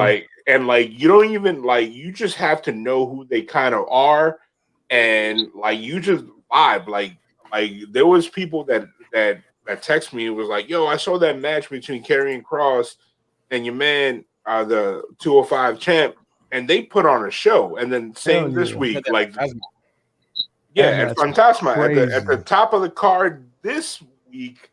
That match between those four men was amazing. Like they just put in that work, and I don't know how they're able to put together these matches and get the right people matched up in the ring together for it not to look phony. They consistently do it, and that's my opinion. Yeah, they got a strong team over there. I feel like everybody over in NXT, even though it is part of the WWE ecosystem, I feel like they got a little bit more creative control than what somebody on like a Raw, a SmackDown would have. Because I feel like Regal and Triple H and Michaels and all them that are in the backstage positions, they really believe in what they're doing on a personal level versus them, going to Raw, going to SmackDown, and Vince McMahon say, all right, all that shit you did in NXT was cool. Now here's what you're going to do. So they just kind of really get to let loose and be themselves. And as creative individuals, you just a lot more comfortable when you just able to just spaz out and do you. Rand, you can kind of speak from that realm, I'm sure. Oh yeah, man. I mean, I agree. I do think, to be fair, I mean, they're all operating on a TV schedule and timing and all those things. But yeah, God damn, you're clear. But anyway, go ahead. but I do think for sure that there's more leeway, and also more motivation to do a great, make a great impact, Absolutely. And the motivation is like, yo, you're basically watching people in real time kind of fight for a spot, whether it's on the main roster or for a higher spot in the card, for the big money. You know what I mean? Like I think there's a big difference between NXT pay and main roster pay, so I think these guys are like in real time. We see them trying to fight for a spot as well as like a couple more zeros, so it's we said it last week, like the takeovers are always phenomenal. It's the best pay-per-view matches you can watch. And the same with the NXT show week to week, man. It's the absolute best wrestling. You're right. I agree. Now, do you think they do something special when they book people together? Because there's been some bookings that I was like, I don't know if this is gonna work, and it works. Like, I don't know. Yeah, man. I think these guys are just all determined to give their best, and because they know what's at stake and what they want, out of this life. So, you bust your ass and it shows, man. Like these guys are working hard out there. Hell yeah. And getting it in, man. And so week after week, it's always top flight phenomenal matches, whether I know who's wrestling or not. Like I just know it's going to be fire. It's going to be fire. Exactly. That's all. That's all I needed to know. But yeah, man. Just kind of get into the top of NXT. Of course, we had Roderick Strong at some point in the show calling out Adam Cole, saying, "Hey, if you were ever a friend of any of us in the Undisputed Era, you'll come out here, whatever situation may be." Who came out instead? The Prince, Finn Balor. And Finn basically told Roderick in so many words, "Hey, listen." The day you start to get a little bit more greedy about what you're doing and that you become a natural born leader, because he flat out told him right now, you're not a leader. The day you start to get a little bit more greedy, he say, then you can, before he even finished the statement, of course, there were hands thrown. And then we got a fire match at the end of the night between Roderick Strong and Finn Balor. Fire match, as we already talked about. Everybody around the numbers who had an opportunity to watch that match, guys, would you say almost takeover quality? I didn't see it, but everybody who seen it. Listen, I watched it. Yeah. It was. Okay. Oh my god. It was fire. Like, I'm on the fence though if that promo was more of a putover or a burial. Roddy has been doing his thing since the ROH days, but has always been like a wink, wink, nudge, nudge that he's never been the leader of a faction. He's always been a good hand. Yeah. Yep. And I thought before the Undisputed Era, when they were giving him his solo run, I thought that was going to be his time. But I still think he has a lot of potential in him. I would love to see the NXT title on him, not the North American, the NXT. Right. You could just give him his time to shine. But yeah, of course, now is not the opportunity. Yeah, see, I'm a Kyle O'Reilly fan, and now that the Undisputed Era is breaking up, I look forward to seeing what Kyle is going to do with a fire solo run, because Kyle got some personality. He has some moves. He's like another Daniel Bryan, basically, but with a little bit more aggression. You know, not as much plant-based foods and things of that nature. But he's a fire like tag partner. Him and the Fish have been together for like 15 years. They've been tagging, and before that it was Red Dragon. Yeah. Before that it was No Remorse Corpse. If you guys are fans of ROH.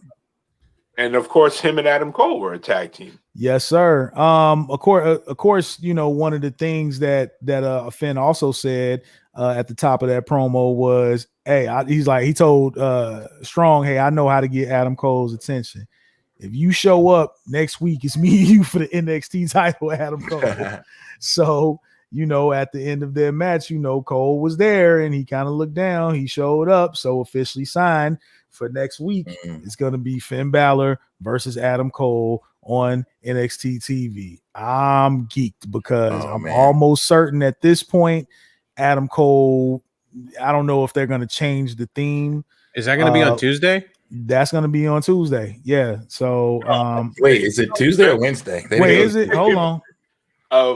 The rumor they didn't go to Tuesday. That's rumored to be after Mania. Yeah, but there's a lot of things involving that. Like, number one, NHL has a contract and they're going to want to air on Wednesdays in USA. But are you guys a fan of them giving away a fire match like that for free? I kind of feel like it doesn't matter with NXT if they're going to actually put the belt on Cole, because we've seen them do that before with other individuals. But I feel like we're so close to Mania that they need to stretch this out to make this a big deal. What do you guys think? I think that tells me that this is a storyline building match and not necessarily what we think it's going to be. I mean, it's going to be a fire match, but I think we get a screwy finish. We get everybody coming out to help, somebody accidentally super kicking somebody else, somebody fighting somebody else, and we wind up with a four-way somewhere down the line or something. We gotta have that type of finish. You already know how that's gonna go. You gotta build I feel like we get a schmoz finish, but because with it being so close to Mania season, like shenanigans, we get shenanigans. You know, I don't think there's gonna be a clear winner or at least a clear decided thing by the end of this. Yep. Of course, we also seen LA Knight actually, you know, come out down the ramp. He spoke a little bit, and that was just before Bronson Reed, you know, was coming down for his match. But the formerly known as Eli Drake. It's gonna be interesting to see how they book. I don't like it's like he's the man. Don't get that twisted, but it's just interesting to see how they're going to book him. Is he like the asshole heel character? Is he like what Bobby Roode was when he first came in, or technically he still is? Or, you know, like what is his MO, you know, as part of NXT? I think legit they're interchangeable. Like, honestly, you can sub out Bobby Roode and Eli Drake, aka LA Knight. It's good to see him at the Performance Center. It really is. No, the Capitol. What is it? The Capitol? Whatever. The Capitol Wrestling Center. Because it looks like suspiciously he waited 2 weeks to be there live. But that's true. A like the only thing that I have a problem with is that Bronson Reed. I thought he moved away from that. I'm the guy that you got to fight when I get here. Like, you know what I mean? He became the new Chris Hero. I felt like, or AKA the new Hideo Itami. Remember when he was that guy too? There's just like, I have no issues with you, but you just got here. We got to fight. You gotta fight me. I don't know you, but we gotta fight. So real quick, Rand, you weren't in here, but your boy Marcos has a new nickname. What do we call him? The Spanish Lion or the Hispanic Lion? Sunset Lion. Like Sunset Lion. Sunset Lion. Yeah, man. Because I told him like exactly like, that. You see what I'm talking about when he lion-like demeanor. Before we went live, I told him in the waiting room, like, dude, I've never seen you without a hat. You like a freaking lion, man. It's a filter. This whole thing is fake. The lion filter. The circle of life filter. Yep. Oh man. Of course, we also seen Cameron Grimes actually defeat Reed, which I was shocked about, but it looks like it looks like they're giving Cameron Grimes my grits. Yeah, they're giving Cameron Grimes this kind of Beverly Hillbillies type rich hick dude type vibe. I don't know. Okay. I might be in the minority. He's legit one of my favorite parts of NXT now. Yeah. Because he's just doing what he's doing and he's having fun. He's kind of like the NXT version of Ethan Page. He's like, I ain't got nothing to do. I'm gonna do my spot, and it's just like it's pure comedy. And it's one of those guys that you're not trying to make him funny. He's just naturally that dude. He's just doing his thing. And come on, we got to admit he is one of the best in the rings. Going back to his PWG. Days. He's been one of the. Of course, we've never discounted that at all, dude. I think he just got bigger and better. You know what I'm saying? Just prior to him coming to NXT, he was starting to really like do his thing. Yes, that segment with Gargano in the way. Yes, we were going to talk about that shit. Yeah, I don't want to get therapied on. Yeah, what the fuck? Like, I don't want to get therapied on. Like, because basically the psychiatrist is telling him seem like you got they all went to therapy, Rand. Yeah, for Dexter Loomis. They did another therapy spot. Oh God, this is like I don't know if they're writers are better. Thank God for NXT having excellent wrestling because some of this stuff is cornball. Yeah, you're telling me that the in-ring stuff, guys. That in TakeOver when Dexter Loomis kidnapped Austin Theory, that wasn't the funniest thing in the show. It was funny as hell. Nobody acknowledged it. They were like, "Yo, what?" Your man came through and just. But then, the therapy session happened, and he said, "Yeah, he locked me up in this room with no windows and made me watch cartoons and eat cereal. I thought it was dope, and now I love him." What is that disease when you fall in love with your kidnapper? Stockholm syndrome. I think they're trying to play like a Stockholm syndrome thing with him.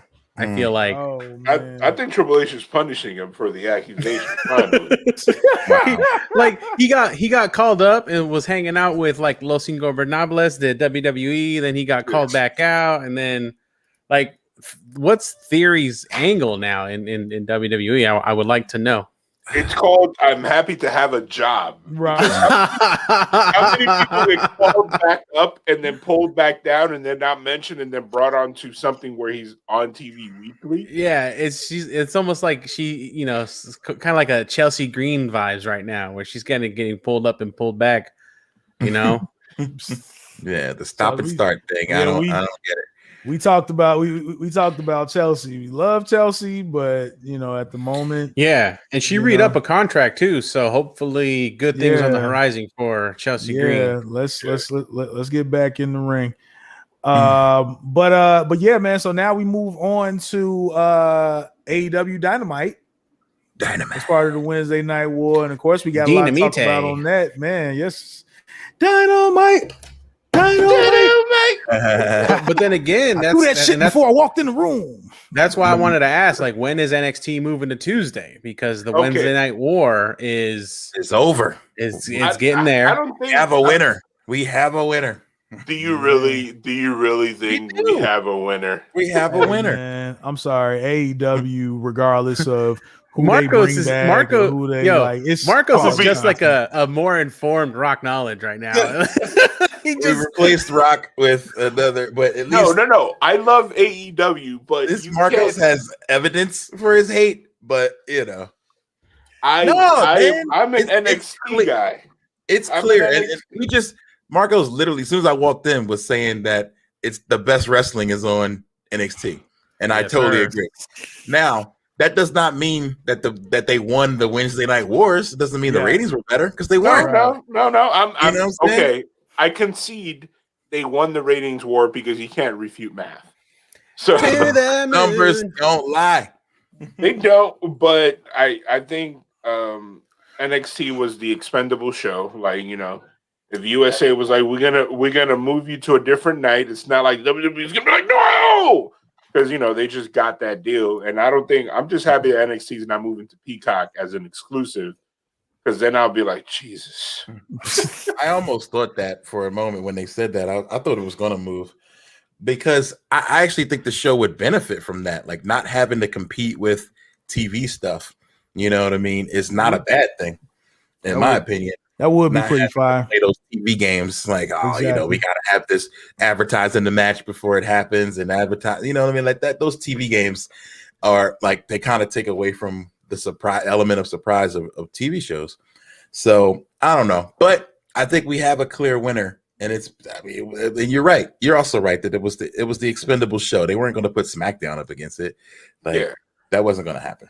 But do you think we would have ever I don't think WWE would have ever moved their product. I think if AEW came out swinging and was like, if NBA didn't exist in a perfect wrestling scenario and would have had Monday Night Raw versus AEW Dynamite, then we would have seen a little bit more spicy meatball between companies. But I think it was kind of like the way that the whole man thinks about it. And again, this is all speculation because I don't know the Vince McMahon family. I don't know anybody booking anywhere from either company. I just think there was kind of like, we're going to continue our course and not think about anybody else. Like Rand said in one of our conversations, like number one is never looking behind them. They're looking forward. So it is what it is. Always keep that in mind. Number one is never looking back. Absolutely. Every week on AEW, there's a comment or a joke about WWE. You know what I'm saying? Like there was probably 10 in the last show. You know what I'm saying? And not that they were bad, but it's it's on the shirt, or you would have the Performance Center, and you know what I mean? A lot of mentions of WWE. WWE is playing on a whole different field where they would never reference AEW. But don't get me wrong, if they do a Hall of Fame this year, Triple H is going to let all the jokes out. Because he's done so in the past. Before it was a thing, but not on. Was it on TV? Was it during precious paid for TV time? Nope. Oh man. Since T Call is just getting back in here, T Call, your initial thoughts before we break down this week's AEW Dynamite, if you just so happen to have seen it or seen highlights from it, your initial thoughts about the show overall.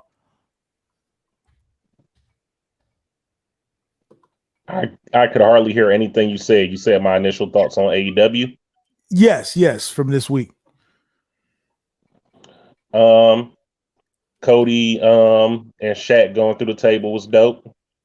Super dope. Let's touch on Shaq for a brief second, because this was one of his best as far as because I think he's been in the ring before, but this was his best performance. Some people are just showmen, man, and Shaq is a showman. Yeah, he put on a show. Yes, he did. I didn't get green vibes or nervous vibes at all from Shaq. He was just out there. There was some times where he kept getting in the hard cam, and I was like, look at this big dork, not knowing where he's supposed to be on the side of the rope. Which makes sense. He knew, like, he was supposed to be there. I was like, why would this guy be in front of the hard cam? He's 7 foot. And that's why. Right. Absolutely. Nah, whoever like trained him, whoever got him conditioned, like, yo, he put in that work. First of all, we all talked about the Brody Lee tribute with the taunt before a very clean power bomb. Clean. If y'all remember yesterday in our chat, I put Sid Vicious, Kevin Nash, Shaq. I was like, damn, that was clean. That's where we rate him. Yeah, man, it was a good dude. I'm sorry if you had a clean power bomb. You had a clean power bomb. It was clean. It was clean. Yeah, that looked good. I wanted. What you guys think of Jade though? I thought Jade did look green on the other side. Oh yeah. She was never a wrestler, right? I thought she was always a fitness. No, she's never a wrestler. And this is literally her first. She played basketball, according to the commentary. Ring action, yeah. I honestly think the MVP of the match was Red Velvet. Mm-hmm. She was great. She made Jade seem less green. And shout out for Shaq. My man went through a table, G. It's a small thing. I think they got bigger plans for Jade. That's why they put her over. Exactly. A little tap on Cody to be like, yeah, my 300-pound ass is good. And then Cody literally was like, okay, we're fine. Yeah. I wish they wouldn't have caught that on camera, but it happens.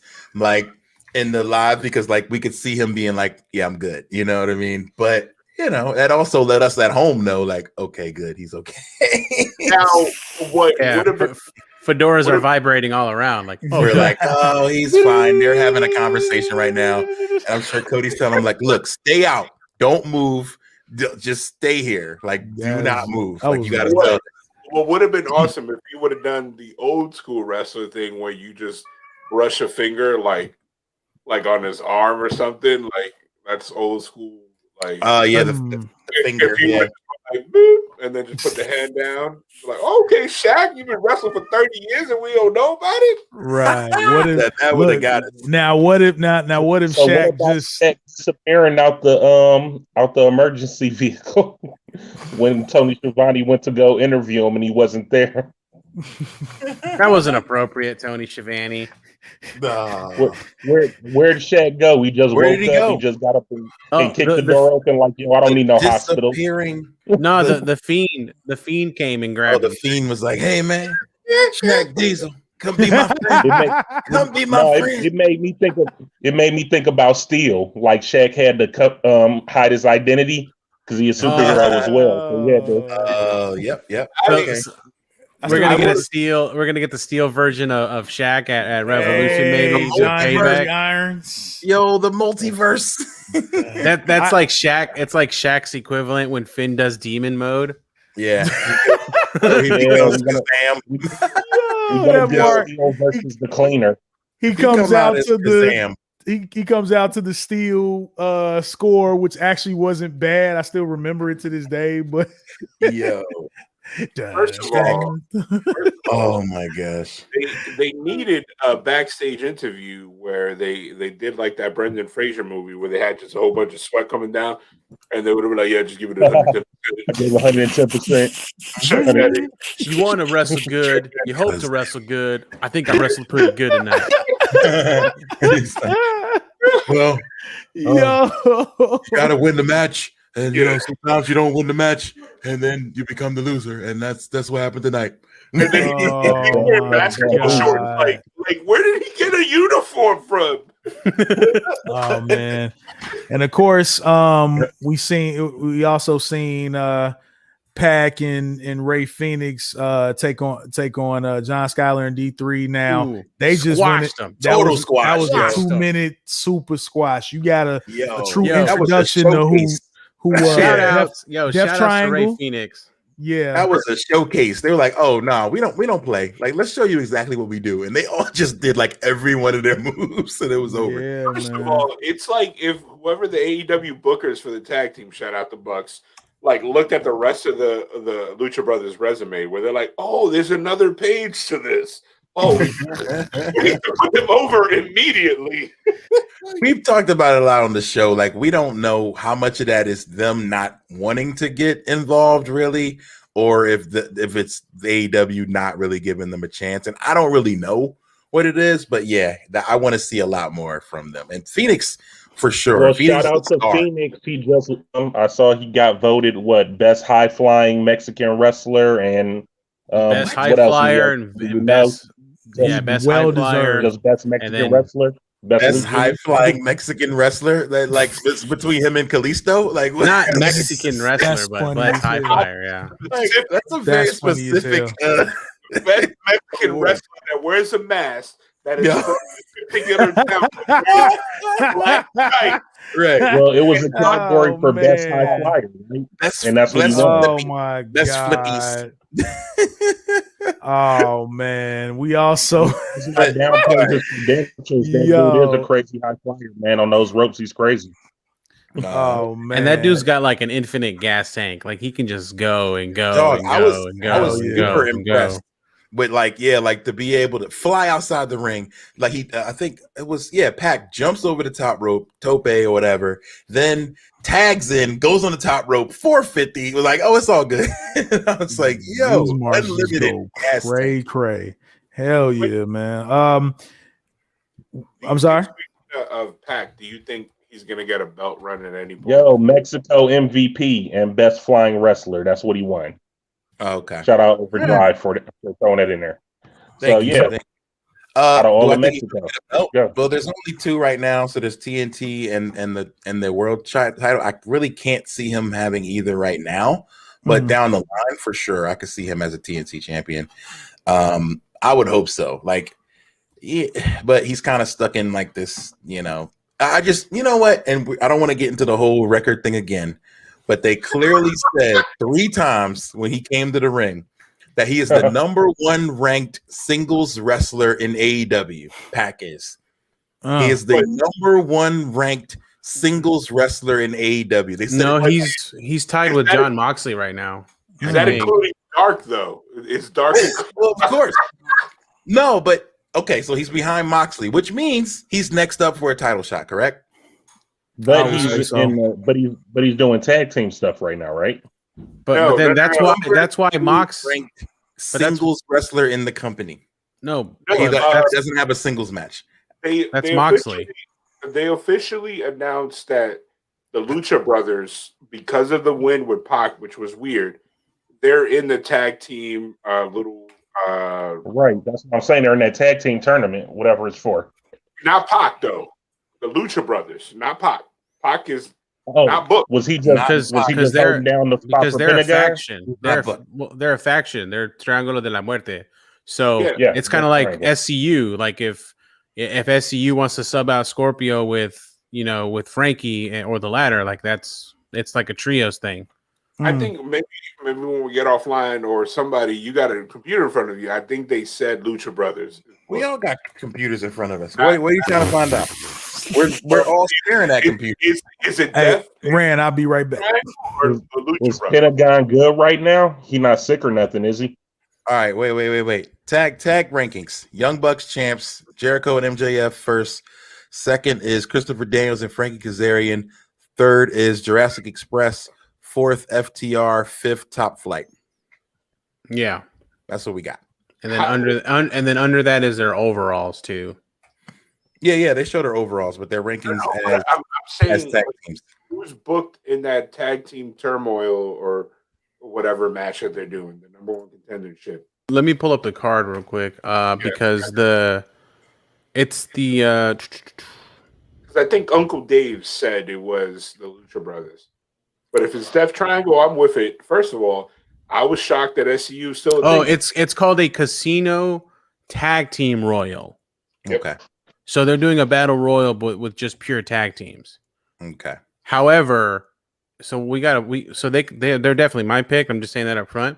However, like they're doing the ladder match. Penta is doing a singles in the ladder match. Okay, my bad. So then I'm incorrect. So it is Pac, which is a weird pairing. Like I love Penta, but I think Penta should have been in the tag team match and Pac should have been in that. Yeah, it is a little weird because Pac, Penta, and Phoenix, they have their trios faction, so they're kind of interchangeable. So that's why Penta is going to come back and do the ladder match, which is a very dangerous match. And and then you have Pac and Phoenix doing the tag team battle royal. And he's got to take a bump. Hey, we know he's gonna Mexican destroy somebody. Oh yeah, somebody's getting Mexican destroyed. But he just came back from a bad hip, didn't he? So this is like, why are you doing this? Yeah, he's doing like the worst match. They don't care, man. Mexicans is built different, man. Y'all built different out here, man. You know, people get shot every day, but he don't care. He go through a ladder, he go through the table, he come back stronger than ever. Yeah, they somebody's taking a bump there. It's going on. Yeah, what you're saying is he's going to give it 110%. He's going to go out there and wrestle the best he can. He hopes to wrestle good. You want to wrestle good. I think he's going to wrestle pretty good. I flip 110%, man. You hope to land all the flips you flip, but man, sometimes sometimes you don't. Yo, I want to talk about what Shanika mentioned and what I think is happening or needs to happen is a trios title in the AEW. Have you guys talked about that? I think we've talked about it in past episodes. Yeah, I'd really like to see that. I think they've built for it. They've built a very faction heavy show. Well, and let's remember, Tony Khan said we're doing an emphasis on tag teams. Like tag team champions are just as prestigious as world champions.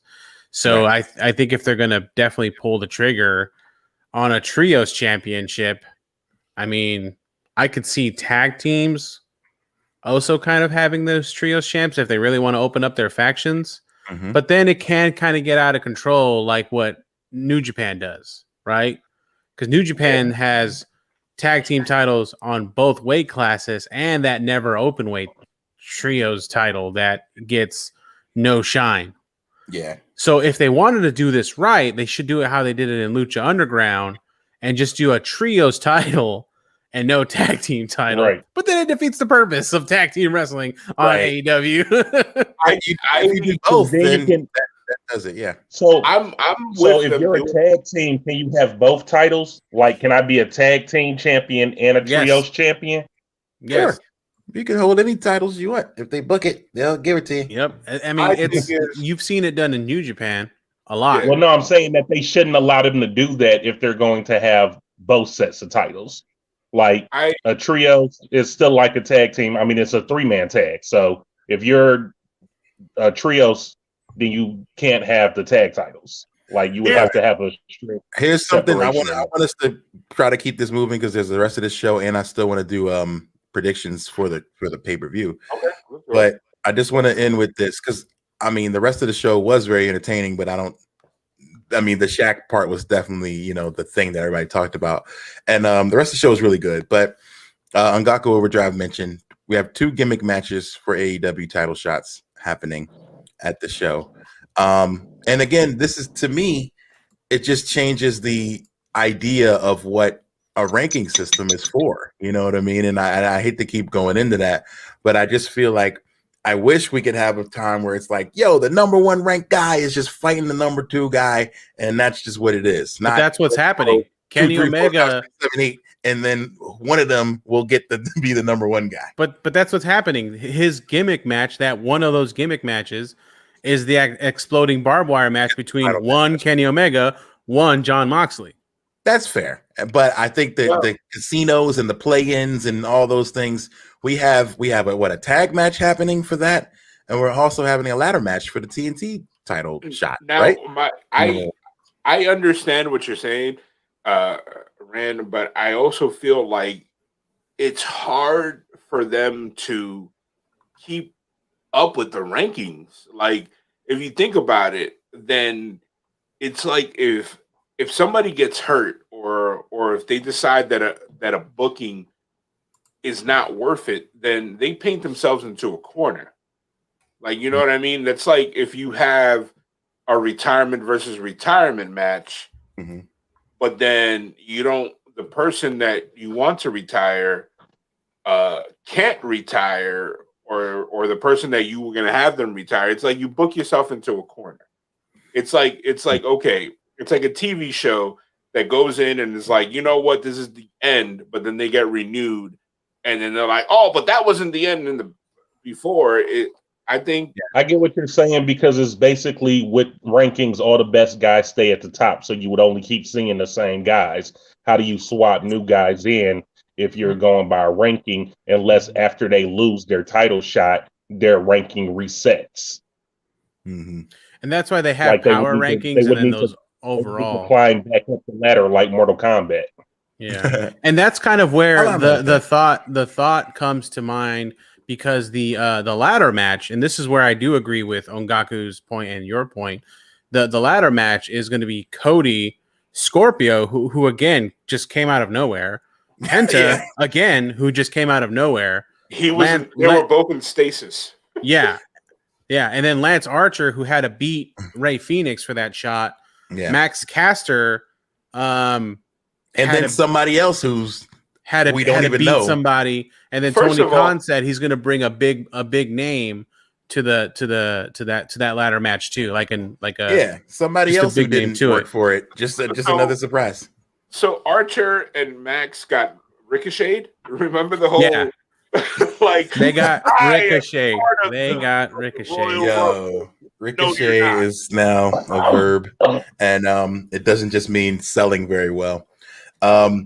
So moving on from the show, I kind of popped. I'm an old man, and so therefore I popped seeing Tully Blanchard come out with his robe and the NWA US title. The 10 pounds of silver. 10 pounds of silver. I popped for that. I can't even lie. I was like, and Tully didn't look half bad, which really surprised me. And then you had FTR with the NWA tag team titles. I thought that was really cool. Like I didn't know that they were the champs. I had to ask social media, and I was like, "Yo, that's dope." Or did they just find them? Tully said, "Here you go, boys. This will look good." They just went and bought them online right before the show. Like, all right, we can buy. Here we go. We're champs now. Right, they got replicas. Did they win them? Did they win them online somewhere? So here's the thing. Going off of all this stuff. Number one is we talked about it before we got online. Is the whole Big Show? I feel like ties into this whole thing. You mentioned the secret person, the surprise person that's going to be added to the ladder match. Now that and the new signee that the Big Show keeps talking about, do you feel like they're overselling and they're going to underperform when they deliver? Let's talk about it. I think you got to keep your hopes in the middle. Me personally, the only person I would get excited for is not a Hall of Famer, and that's Zelina Vega. I think that would be a great pickup for them. But that can't be it, because that's not who he's just talking about. I think Zelina Vega would make me excited. Kurt Angle will not. Mick Foley will not. Mark Henry will not. You know who I think he keeps driving the stigma of nothing new as well.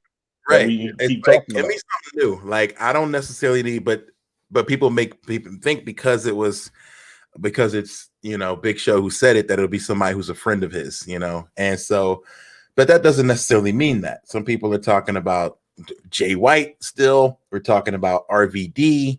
We're talking about. I mean, we threw our Brock in this in the pod earlier.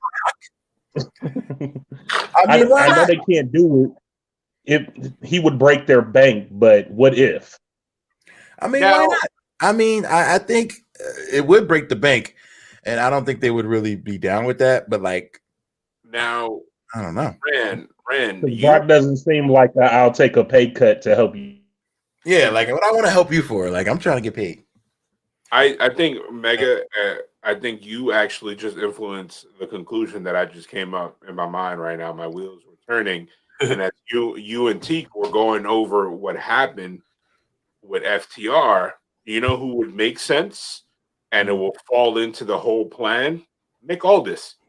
They had all their former NWA champions, and then that is the fourth for them to go, Woo! But that's why they brought Sean Spears in, right? I thought. See, that only problem with that is they had Sean Spears there, right? and they were still doing the 4 thing. So, like, I don't know if, but with JJ Dillon, is Tully considered the 4th? I don't know. They gotta have a 4th. Did we already give hats off to Tully for pulling off a decent suplex? Yes, Tully looked good, man. I was not expecting that. Since we tying those together, what do you guys think about Arn coming out throwing the 4 as well? Like, yes, he's a member of the 4 Horsemen, but that like was they cool said, he's also with that was real Nightmare cool family. So, like, where's his allegiance? Where's their loyalty lie? Well, I think it was like, I approve of this, that kind of thing. Like, I think it was like, yo, I approve. Like, I'll give y'all my blessing. To stir the pot, you bring in Aldis, and guess what feud you have spark again? Aldis, Cody, and all this. Yeah, hell the belt. And but it's not, because every time I get excited for anything wrestling related, it's always the opposite. Don't get excited, guys. It's okay to suspend your disbelief. Why not? Okay, so here's Angaku said it, and like 3 other people said it to me on my Twitter. If it's Christian, how do we all feel about it? You guys feel good about it if it's Christian? I'm okay with it. I'm cool with that. I'll be happy with it, but I'll be disappointed that he's not ending his career at the same time that Edge is, and we won't get a tag run with them. I would love a tag run with them. That's crazy timing. What did I say? This is crazy timing when you think about it. Like the fact that, and my homie Chris brought up to me, Big Show was on WWE TV 4 weeks ago. So at this point, anybody's almost fair game at this point. Like nobody's locked in as far as those like legends kind of guys go. But do you think they would give Christian like, Final 4 in the Royal Rumble and not have him signed to any sort of long-term agreement? Man. Well, if you were to believe Uncle Dave, he said that. I don't know what is AEW offering people to get from the flip like that. It's money. Well, bro, health they insurance. Got that much money to get Big Show to say, "Hey, WWE and come over here." Let's unpack that. No. I don't think that's what happened. I think he went to Vince and was like, "Yo, they want me," and Vince was like, "Take that money." I think that's what happened. He's like, "Look, you can come back whenever. Like when your career's over, you're our guy. But go do your thing." Who do you think? Do you think if they made the jump, one of these the guys that's on a Legends contract or is kind of a free agent? Who do you think that's out there if they made a jump will burn that bridge with WWE forever? I mean, we seen Moxley do it. I don't think he burned the bridge forever. Nah, I don't think anybody could. Vince doesn't take anything personally, in my opinion. Don't you think if somebody talking about before, like if you anybody Warrior, can come back, anybody can come back. Bro, seriously, if Warrior can come back, who like they did a whole smear DVD on this dude. Like, come on. Still one of the most funniest thing ever. Yeah, I was so mad at that DVD. Christian of all people, and that's funny we're talking about Christian now, but this is Christian like 15 years ago saying making fun of the Warrior. I'm like, man, shut up. Like, who are you? Right.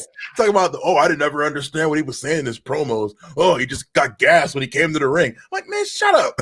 It made me so mad. As long as you come back and kiss Vince's ass in his office privately, when he goes in there, the door closes, no camera, you're good. You're good.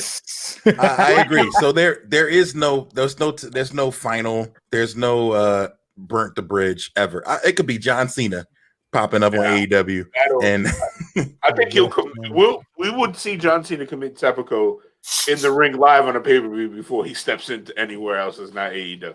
I agree, but I think that Vince don't take any of this stuff personally. I think man. Go get your money. High off that. He might be high off that watermelon Mountain Dew. He hocking in these commercials. Hey, shout out to watermelon Mountain Dew. It's delicious. I didn't. Somebody told me it was gross, but I don't want to like it, but I do like it. The Zero is good. So, speaking of surprise, who you think I assume that the ladder match person is going to be a young guy or somebody that's in their prime. That is, it's going to be like an independent darling. I don't know who else is out there. Yeah, like who else is really out there? Hey, you know who I want it to be? If it's the subject of the ladder match, I would like to see, not calling him by his WWE name, I would like to see Tommy End as a part of that match. Alistair, I feel like he's still under contract. No, but that would be fun to see. But I think he's still under contract. I don't think he is. Maybe. I think if it's anything, it's somebody from GCW. But who do they have left? I think, to be fair, what it should be, it should be somebody from Impact. If we're being fair, like it should be like a Chris Bay. True. It should be a Chris Bay, a Moose, or somebody. Rand. I think, to be fair, but I don't think that's what'll happen. But like, you've been able to. But is he? I would love to see Chris Bay. Chris Bay is Chris Bay. He's one of those guys. He's not doing anything. Yeah, we talked about it. He took the Canadian Destroyer off the ladder. He can be in a ladder match. He sure can. But do you want Chris Bay to get the Impact new guy? Not the Impact, the AEW new guy push, where you come in and then you don't really do anything. Like you're like, oh snap! Well, I don't think it would be an AEW. I don't think it'd be an AEW new guy push. I would think him being a representative of Impact, like they've been doing with the other Impact guys, them actually putting him in that picture. And see, here's the cool part. Here's a hot take, right? At one point, Chris Bay had, I want to say 3 or 4 titles from 4 different independent organizations all at once. So why he also had something on Twitter? He had what now? What? Cody Rhodes was tweeting about him on Twitter and stuff like that, which led to led to him getting signed. People getting signed. So, but and of course, along with his own talent, we don't want to say that. Oh yeah, no doubt. Yeah, but definitely, I feel like with him doing that, it would be fire to see him maybe he gets the X Division back in Impact. He gets the X Division belt back, and then he comes over here. And maybe somewhere down the line, if they do a program with him and Darby, maybe he has the TV title on some heel shit. Maybe he's playing keep away with it. Like, hey, I got to work Impact. So, I didn't want to defend the belt this week. Speaking of Impact, what if somebody from Impact causes Kenny the belt? Ooh. But that would work, but then it wouldn't. Like, I don't think AEW will be able to. It would be interesting. Like if Swan or somebody costs him the title, and then he goes after Swan's title. No, Rich Swan. But hey, of course, let's to kind of put the bow on episode 193 here. So we're gonna go ahead and wrap it up, and we'll get into our Patreon exclusive episode. Did we have any brief final thoughts going into this week of wrestling? Well, we got a pay-per-view coming up Sunday, so we got to do our predictions, unless y'all have already. Let's go ahead and do that. Also want to give Ryo Mizunami props for winning that women's match against Nyla. Good match, hard hitting. Hikaru Shida in the white suit is everything for me. I'm a huge fan. I'm digging the white suit, Shida. Yeah. It's chef's kiss, beautiful. Absolutely. But so let's talk about these matches. Predictions for AEW Revolution. Of course, our gentleman I was just about to that. I got you. Oh yeah. Forget it. I was ready to say that we'll play it on the we can play it on the Patreon version. How about that? We'll play it. Thank you. We'll play it for but I was giving them out. It hasn't officially come out yet, but it will be on streaming services. In fact, it'll be there tonight. It's 10 o'clock. It'll be there tonight. So check my page. It's called Revolution. It is officially uploaded right now on my Bandcamp page. And it's fire. You can go get it. It's kind of a banger. And yes, it is. So we'll play it for y'all on the Patreon episode. But here we go. Y'all ready for a Revolution? Let's talk about it. Let's go through this card. On the pre-show, we have Ryo and Thunder Rosa versus Britt Baker and Rebel. Any thoughts on that one? I think it should be short and sweet. Rio and Thunder needs to go over. I think so. I think Britt Baker's faction needs to either break up or just move over, or if anything, implode again. I don't know. I just think this match needs to be quick, showcase everybody individually, and just keep it moving. Yeah. Rio and Thunder Rosa definitely. Yeah, absolutely. I dig both of them, so I agree with that pick. Wait, Neo's not here. All right, we'll get his picks later. Casino Tag Team Battle Royale. Who y'all got? Shit, that's a tough one. Everybody. I feel like it's either gonna be Dark Order, Death Triangle, or the Gun Club. It'd be either one. It's gonna be Triangle. Death Triangle. I hope so. I think them showcasing them this week could have been a little bit of a preview, just to let people know that they're serious. Absolutely. So maybe Death Triangle, I feel like would get that push because it's for a future AEW World Tag Team Championship match, and maybe Death Triangle is trying to, reassert their dominance at this point. Yep. Also, thank you, Rand, for that. Also, we got a tag team match. We got Miro and Kip Salian with Penelope Ford at ringside versus the Best Friends, Orange Cassidy and Chucky T. Of course, Chuck Taylor was with Miro doing the what do they call it? The wedding. Yeah. He was his good boy. What's the term I'm looking for? Young boy. Yeah, he was his young boy. Right. I didn't know the term prior to when we were talking about it the first time. I had never heard that term before in my life. It's the second time a major wrestling company in the States used that. Okay. Mm-hmm. They're like bugging out, but okay. Yeah. We used to call them bag boys. Bag boys. Okay. So yeah. I think we gotta. What are we talking about? I think it's got to be Miro and Kip, or not necessarily. I feel like this time I do think the Best Friends got to get their revenge. I think Miro's got to look really good. Miro is gonna snap. Of course, I think Best Friends win. Miro snap, and then he beats up Kip.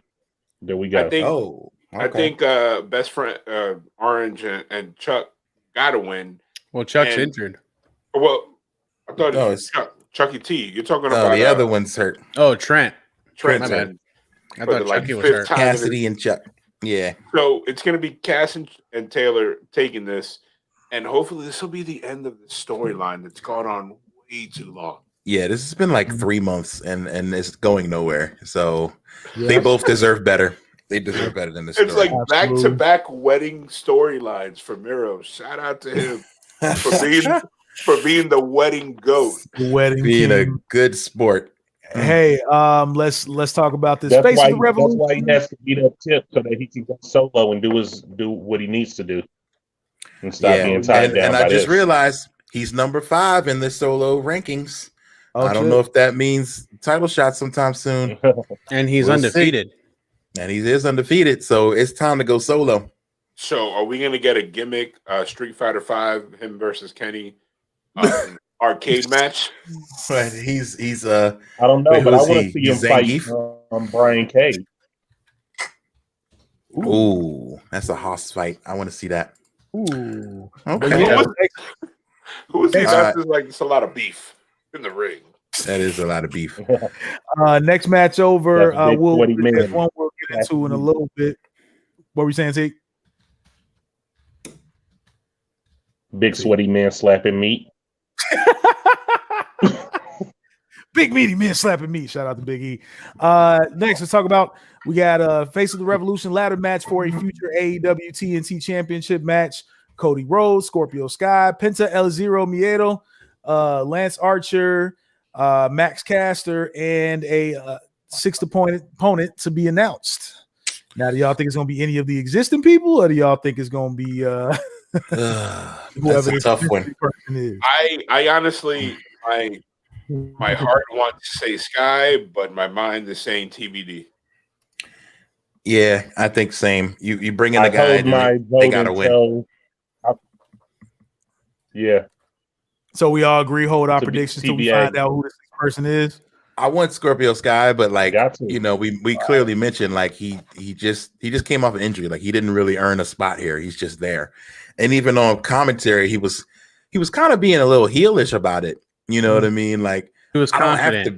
I don't have to be 100%, or I don't have to work for anything because I'm me. You know, like he was saying that a lot, and so maybe a turn is coming, but like I don't know. And was it weird? Was it weird like when Charlotte cries and remains heel in her promos? Like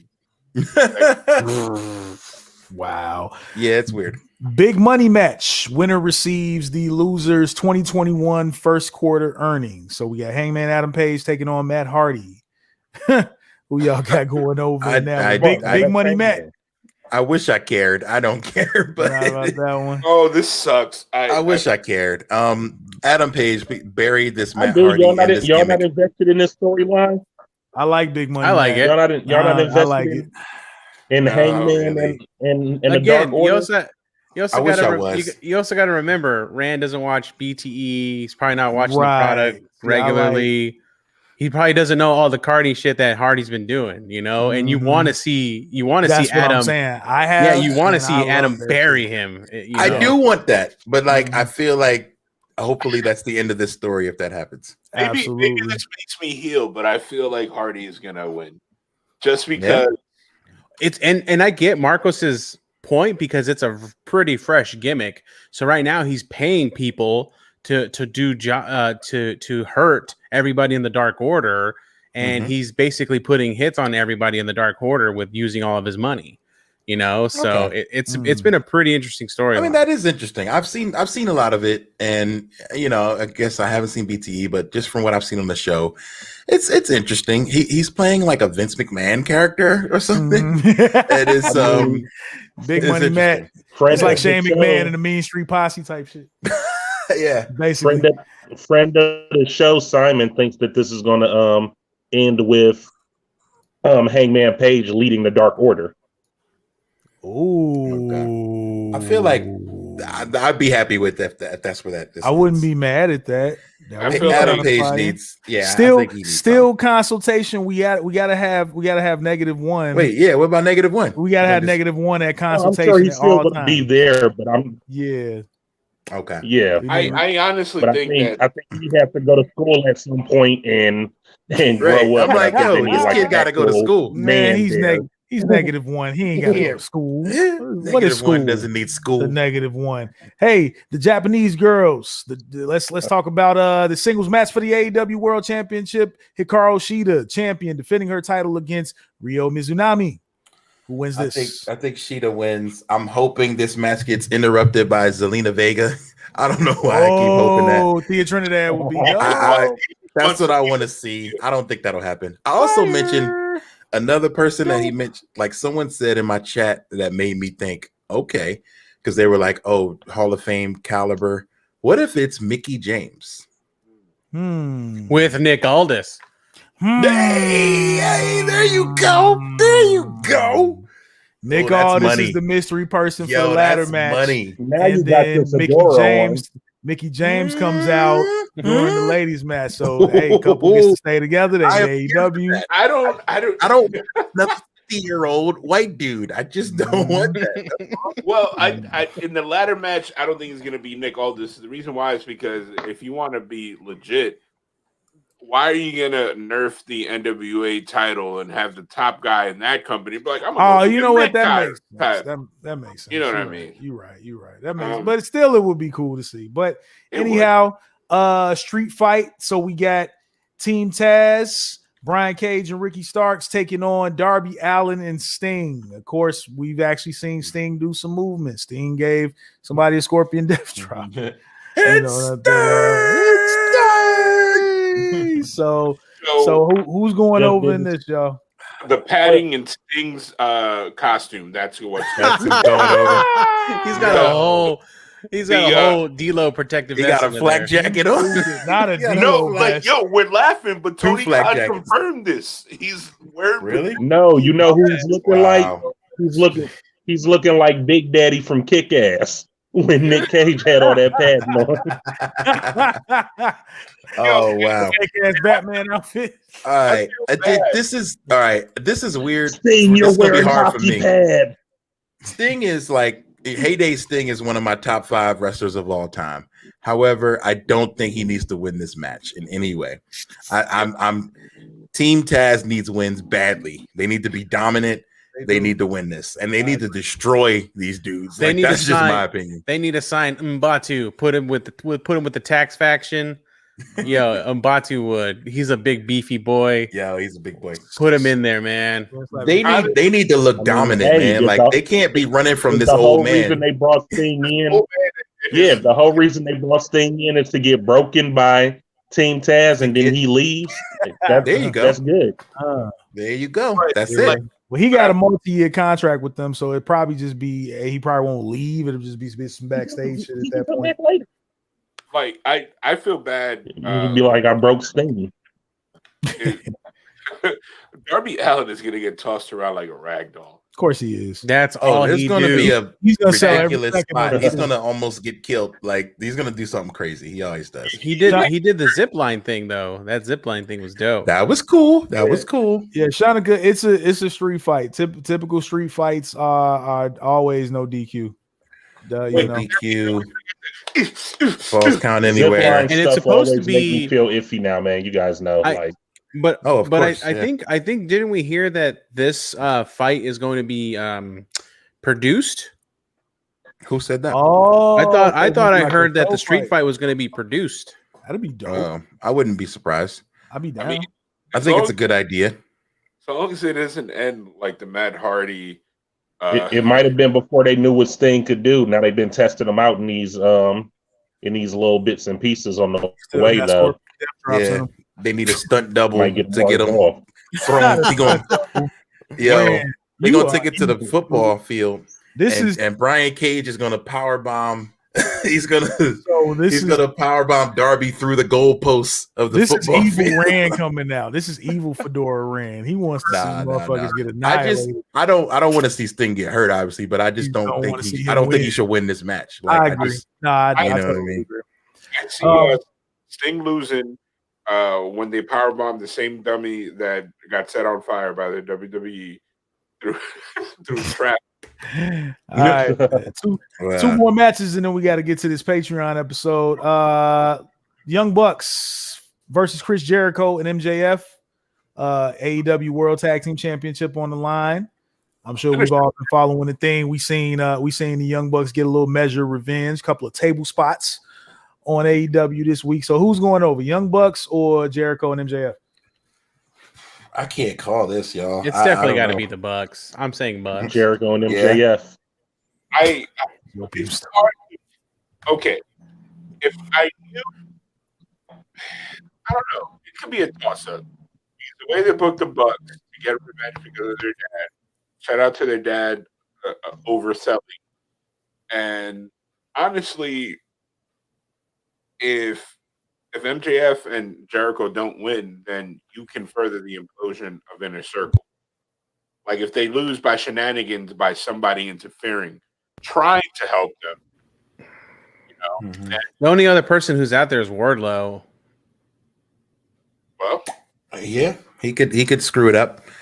I could see that. You're right. If the story is that the Inner Circle, may not fully get along, but I think Sammy has been missing, so I would like to see Sammy Guevara pop up. But AEW isn't known for schmaz finishes. That's the thing. Like for the most part, they do stuff pretty clean. Yeah, all the interference happens after matches. It usually happens every single match. Somebody kind of runs out, and then somebody. But I kind of like that, and that's what's cool for me as a wrestling fan, because what I get drawn to is wrestling. I want to see who got the hottest signature move. So it's nice that AEW doesn't do a whole lot of smash finishes and shit like that, as you call them. I like that we get to see signature moves done. I agree with that. Good either way, because the Bucks can survive without the belts. I don't think for their Bullet Club program they need to be champs. Just like I don't think the OGBC needs to, not the OG, the Good Brothers need to be champs. Yeah, it's like it is what it is. It could happen, whatever. In a perfect world, we'll have God come out, but that's never. Hey, that would be something. And speaking of that, without any further ado, one of their original affiliates will be in a exploding barbed wire death match for the AEW World Heavyweight. Who would have thought we'd hear this again in America? Kenny Omega defending the title against Jon Moxley. Exploding barbed wire match. Now, in all honesty, I've seen clips and bits and pieces of an exploding barbed wire match. Have I watched one entirely? No. I feel like I'm going to be itching the majority of this match, but I'm still going to watch it because it's Moxley and Omega. Who we going for in this? I think there's no way, the more I think about it, that Moxley wins, because number one, the last time they had a no DQ match, Omega took the full finish, kept them moving. I think it's time for, that 50-50 booking, brother. Absolutely. Mm-hmm. I can see that. Pay the dues, return especially when this match does favor Moxley more than Omega. I think if you're looking at into the annals of history, because we know Deathmatch Mox is Super Deathmatch Mox. Mm-hmm. Yeah. Facts.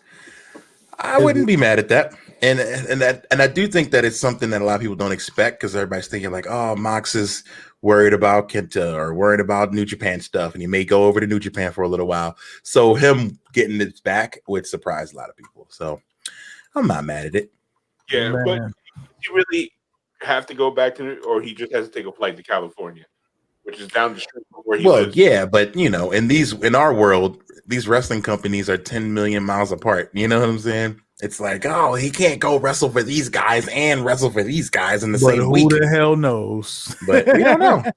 We don't know what the schedule is. We don't know. Well, technically, Mox did something similar to that. He did New Japan Strong, and then he went to go do Bloodsport. Yeah. And now wasn't that cool? And then he's going to go do this, this match this weekend. I mean, Mox is making the runs, baby. Yeah, he's working. He's putting in the work. I didn't think I would really be into the whole Bloodsport thing. I thought that shit was tight. I was like, oh, this is dope. It's what Raw Underground should have been. Oof. Yep. Facts. Yep. No, it's what Raw Underground was aspiring to be. It was what it was supposed to be, but they failed miserably. So I guess the last of our predictions. Do you think they further the Bullet Club storyline here? It's Kenny. Do you think anybody new? Do we get further, or it's kind of like Kenny wins, they close out the card, and then that's it, they're done? Kenny, the Good Brothers, everybody heads held high. Kenny has 2 belts. That's what's happening. It's Kenny on this one, and I love Mox, but it's Kenny on this one. What do you think, everybody else? I don't know, man. It's a little bit. I don't know. It's a little premature to end it now. When I feel like I'm not saying end it. I'm saying, like, do they further? Oh, do we see something else? Do we see something happen? I don't think tonight per se, because they're kind of already announcing a new TBD person for that ladder match, and then they're doing that other person who's going to get signed, that Hall of Famer. I don't think they're going to riddle us with surprises. Yeah, it ain't going to be the surprise show. They already got the 2 surprises planned, and they're going to leave it at that. But when it comes to this, I think it's literally between the 2 of them. Since Teak is back in real quick before we end the show, Teak, your predictions on the exploding barbed wire death match between Kenny and John for this weekend? Kenny. Yeah.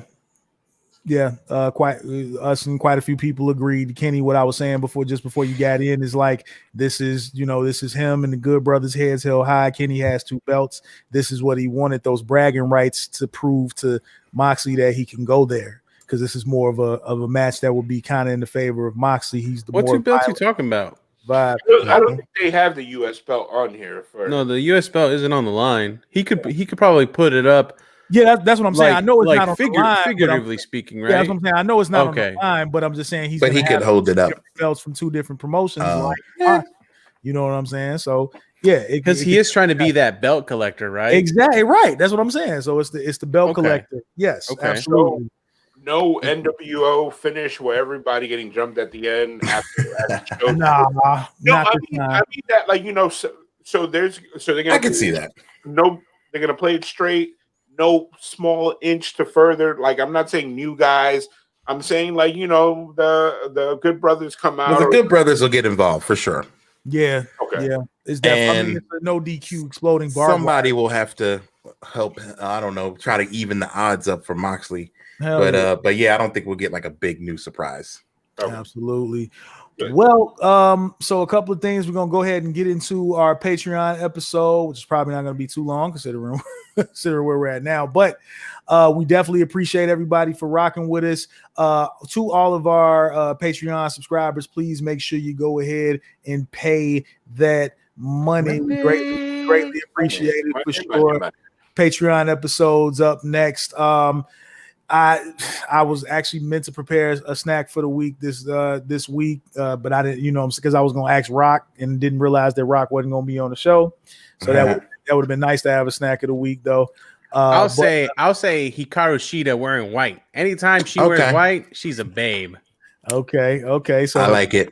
Hikaru Shida in white is our snack of the week this week. Interesting. Okay, that's for sure. That's what's up. Do we have a quick burial of the week, T? The state of Texas. What? Texas again? Already run that shit to the ground. Dang, Texas again. Nah. Texas keep doing bad. We can give it to who was it? Also, it was Mississippi too. So we can go Mississippi. I ain't deleting Texas from this write-up. I'm just saying Texas and Mississippi at this point.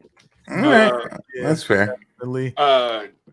Because I'm a sneakerhead, my burial of the week is going to be that chick from Nike and what's her face for being caught, and her son. They deserve to be the burial of the week and the donkeys of the week. Fumbled in the bag. Oh yeah. Was she like a VP or something like that? Like the Nike? Yeah, she was a VP. Senior VP. Her son has this big old sneaker flipping business, and she like helped him get started. Was buying him the sneakers, helped him start the business, like the business license and stuff in her name. Like, yeah, man, it's crazy. It wasn't. It wasn't a situation where she didn't disclose she wasn't violating Nike policy, but you know how it is when a company gets bad press, they're gonna have to do something about it. So you could kind of bury Nike too because they allowed it to go down. It was just that when people found out she was spending $100K on a company card, then they had to do something. But like they let the business go. Yeah, and I'm gonna say that's the reason I don't have nice sneakers. That's the reason. Yep. Well, and like you can never get in line on that sneakers app anyway, so fuck all. Right, you ain't never been getting on the sneakers app. I missed out on another one. I missed out on my dunks today. Yes. Oh my god, the ones you posted, them shits was nice. Yo, them dunks was fire. At 10, they were gone. I never logged into an app. And it was like a minute sold out. It's like a minute. So to the state of Texas and the guy running it, and to Nike, we got a bitch and Mrs. Motherfucker. All right, so that's for y'all. That's what we do to bear.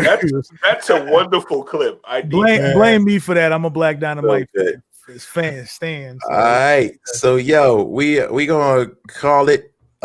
We are going to head right over to Patreon. So if you are watching us live, you'll hear it. If you are not watching us live, you go to patreon.com/Mania Podcast and you will hear our exclusive Patreon content just for you. Yes, indeed. So we're ending it now. We appreciate you guys on behalf of our lead booker Mega Ran, on the illustrious Neo X, on the villain T Call, and on the Hispanic Lion Marcos. I'm G1 to the rescue, and as always important, no matter what you do, stay safe, stay masked up, and always and forever keep your shoulders off the mat. Yeah. Join us on Patreon next. Be on Patreon. Cut. All right. All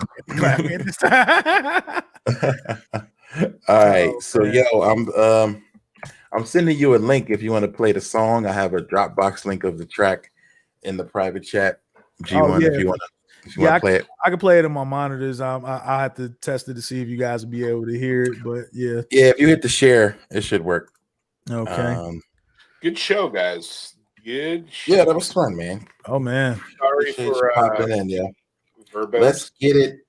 Oh, young Marcos came through with the ill Plug on the text. I ain't saying a word. Hey, my man. I bought enough hoodies to get a free movie. God damn it! Whoa! Hey! Don't be snitching. Well, you know this part ain't gonna be on the main show anyway. So, word. You know. All right, so let's get it going, y'all. All right, we're at Patreon. All right, man. So. Bow and welcome to our Patreon exclusive episode of the Mania Podcast. You know I'm here, Mega Rand's here, Neo X is here, T Call is here, and the Hispanic Lion Marcos is here.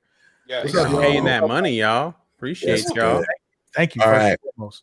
So 8 hours ago, CM Punk has shot down all rumors of AEW. Good. Fuck that guy. I don't need him in my wrestling. Yes, 100%. He is. It is not me. So there are two names ruled out. Which is CM Punk and Batista. Both of them have said it ain't me. But it's wrestling, though. Do we believe people at this point? That's true. Oh yeah. You got to do it.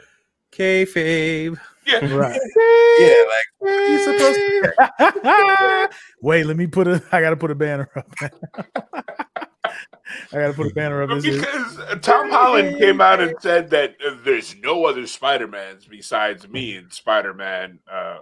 What is it called? No Way Home. But it's like, do you really believe him? Right. They said it was. They said it was. There was going to be no other outside Marvel characters in the next Spider-Man film. But also Charlie Cox, who played Daredevil for Netflix, also wrapped up filming on that. So hey, you know. Exactly. There it is. But we know Daredevil's gonna be in that motherfucker at some point, which is fire. Right. So, there is a lot of people are canceling their WWE Network subscriptions because of the Peacock deal happening. Peacock. So WWE is sending everybody that does try to cancel a message saying, "Hey yo, before you go. Please remember that if you cancel your WWE subscription right now, you will not get Fastlane, Takeover, and Mania." Question is, because a lot of people are thinking they're just going to wait and let the Peacock thing take over. You will miss Fastlane and Takeover. Do you guys care? I Takeover is the reason I still have that. WWE app. Just to keep that's the only one I watch live. Let's be real. Right. Yeah, man. So now I'm gonna hold on. I already have Peacock, and the premium subscription is only $4.99. So I'm like, not to put over Peacock. Once I know they fully migrate over to Peacock, I will upgrade my Peacock which is free. Peacock. Yeah. Which is free. That might be the name of this episode. Upgrade my Peacock. Right. Look, WWE is really tightening the grip on your Peacock. I will upgrade the Peacock premium to. There's a tier above that has no commercials. And that actually, because we use Peacock in my home. Yeah, the $4.99 is the no commercials version. No, the $4.99 still has commercials. Oh, baby. There's a $7.99 or $8.99. It still ain't bad though. Yeah, but if you think about it, it pays for itself if you take away the WWE thing, because you're just shifting priorities over, and then you get to watch shows like a la Netflix. Like I've never experienced Hulu without commercials, because I'm not gonna spend $14 a month for a service which basically is just a DVR at this point. So I don't know. I know right now on Peacock I watch old episodes of Sliders, my favorite show. Oh, somebody that you might know might be able to just slide you a link. They look. We had a conversation last week. They know. 4. The number is 4. Reach out to me. If you got four streaming services you paying for, it's too many. You paying for cable. I think if you go 3 is the magic number, man. And after that, borrow from friends. Trade your passwords. I need kayfabe aside. I need somebody to do Japan at a certain point because just because it's a hassle to try to look for their. I need a New Japan where I need to just pay the money for that because I always enjoy their content and I don't pay them anything, so it's always like I feel bad about it. I only use them for 30 days. Neo does, but Neo doesn't trade. Link. We can share his link. You gotta say something. Homie. Come on, bro. Hook us up. Look me up. I got you. What you need? HBO Max? What you need? I got you. Let me just. I'll see your HBO Max to Amazon exclusive content. You got the Amazon. Yo, speaking of Amazon, Coming to America. Coming to America 2 is out. It's out. Fire. I watched it. I wouldn't say fire, but it's good though. It was fire for those that were fans of the original one. It's good to see just these people alive, honestly. Like that's true. A lot of them, I'm like, wow, like what have they been doing all this time? So it's good to see these people. Like the cameos are through the roof. Like it's gosh.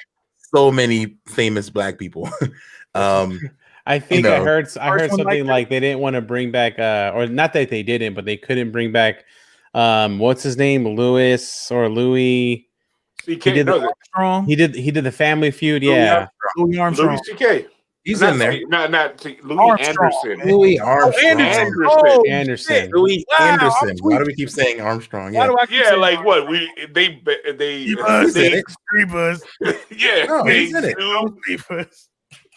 Yeah, he's in it. Let me see those eyes. They exhumed his corpse. Oh, what a wonderful world. They brought his corpse. Sit there and say Louis Armstrong like 5 times. Look, because my dumb ass music man over here kept saying it too. Armstrong. I was like, oh yeah, Louis Armstrong. Myself for that one. My bad. Motherfucker. Louis Armstrong, yeah. Oh, they gave him the Tupac Coachella treatment. Just I say to myself, oh, Zamunda.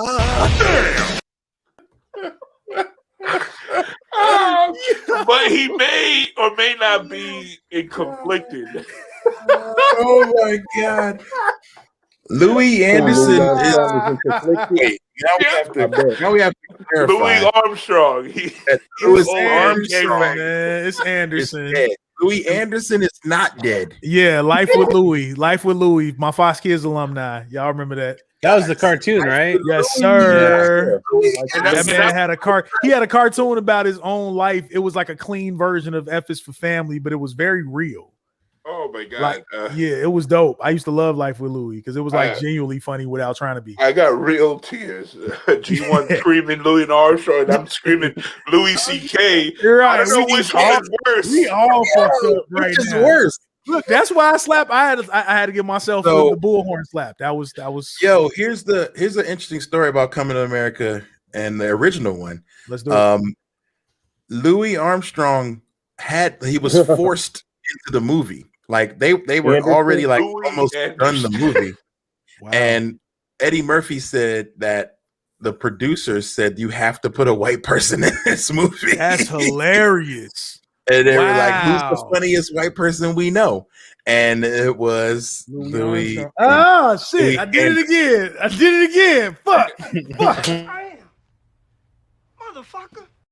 About it before Rick Ross movie, and they use his mansion. They use his house to film. That's the Zamundan. That's his crib. Crazy, right? It's his crib. So now it's sovereign territory. Right. He has asylum at his house. That's a Zamundan territory now. So thank you, Spice J. Since you saw it just like Spice J. 8 months. Damn.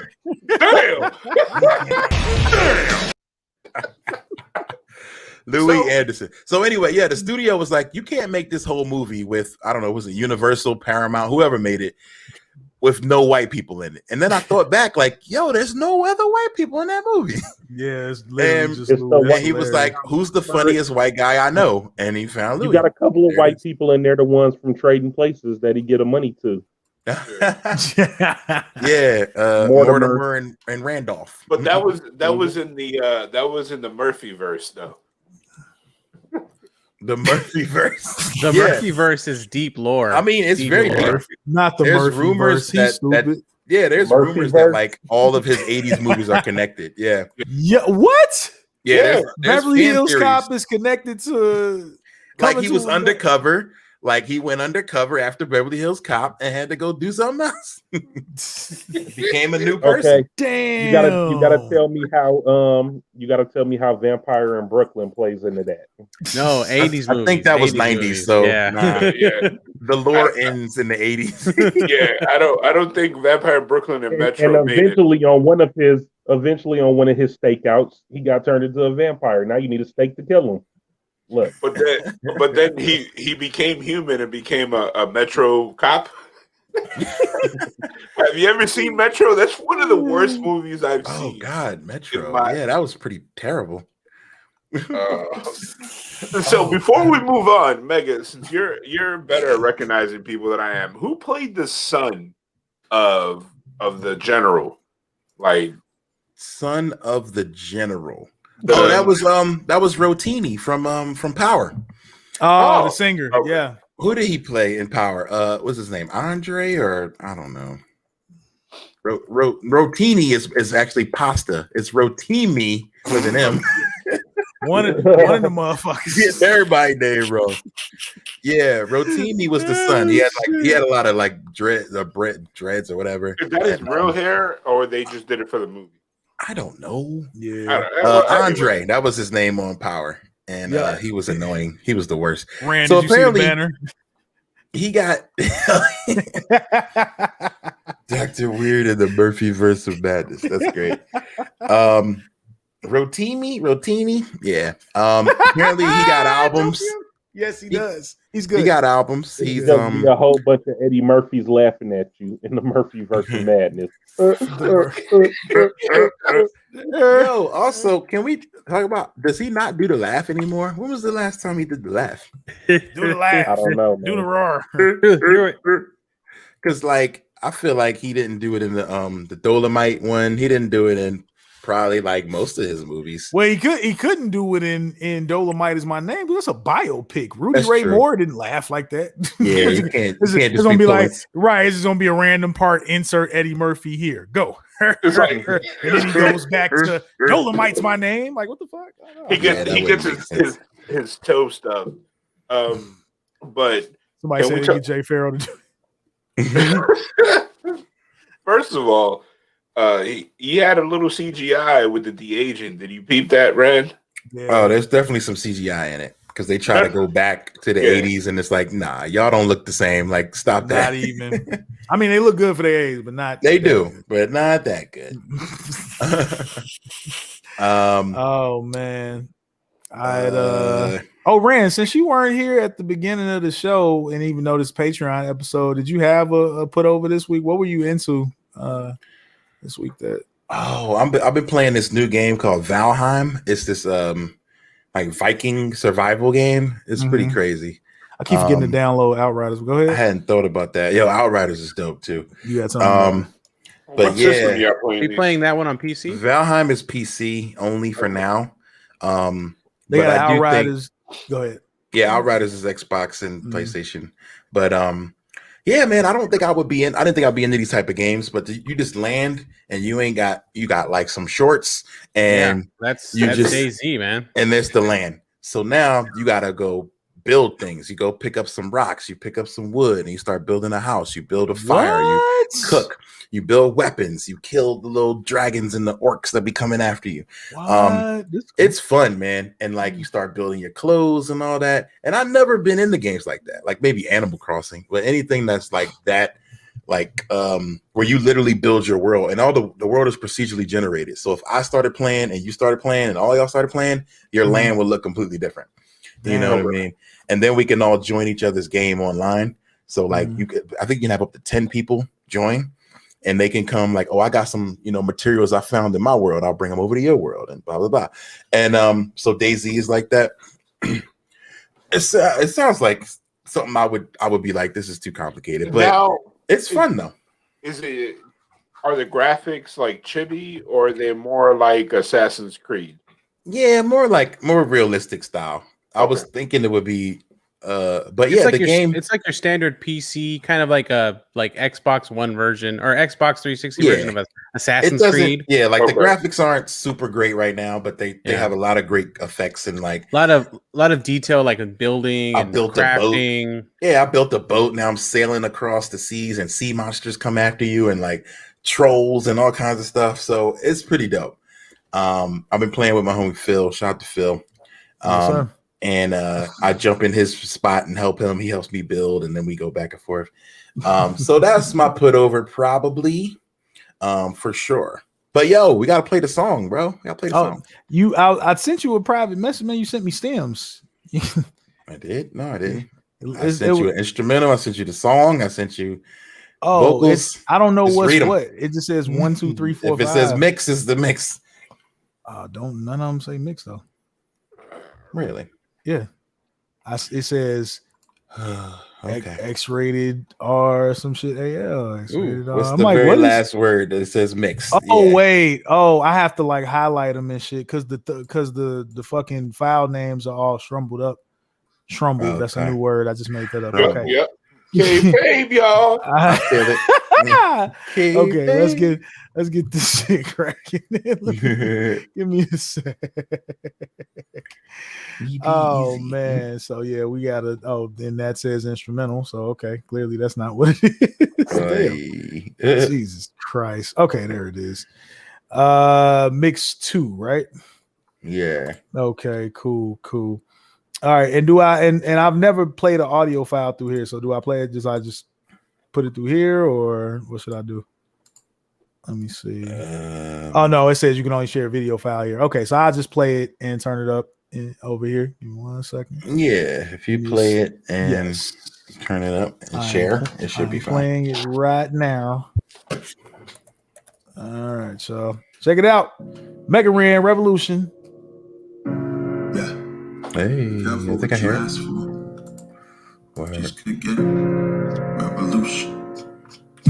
Have you ever wanted something more than life itself? Sitting in the dark by yourself, no one asking if you like some help. Swimming in the ocean like you Michael Phelps, waiting for a sign to finally apply yourself and make the necessary adjustment from secondary. The judgment is temporary, to come up is legendary, and they couldn't diminish the way we altered the business. They called us awful ambitious, and now they all get the win. You in a revolution. I'm sick of the way that it used to be.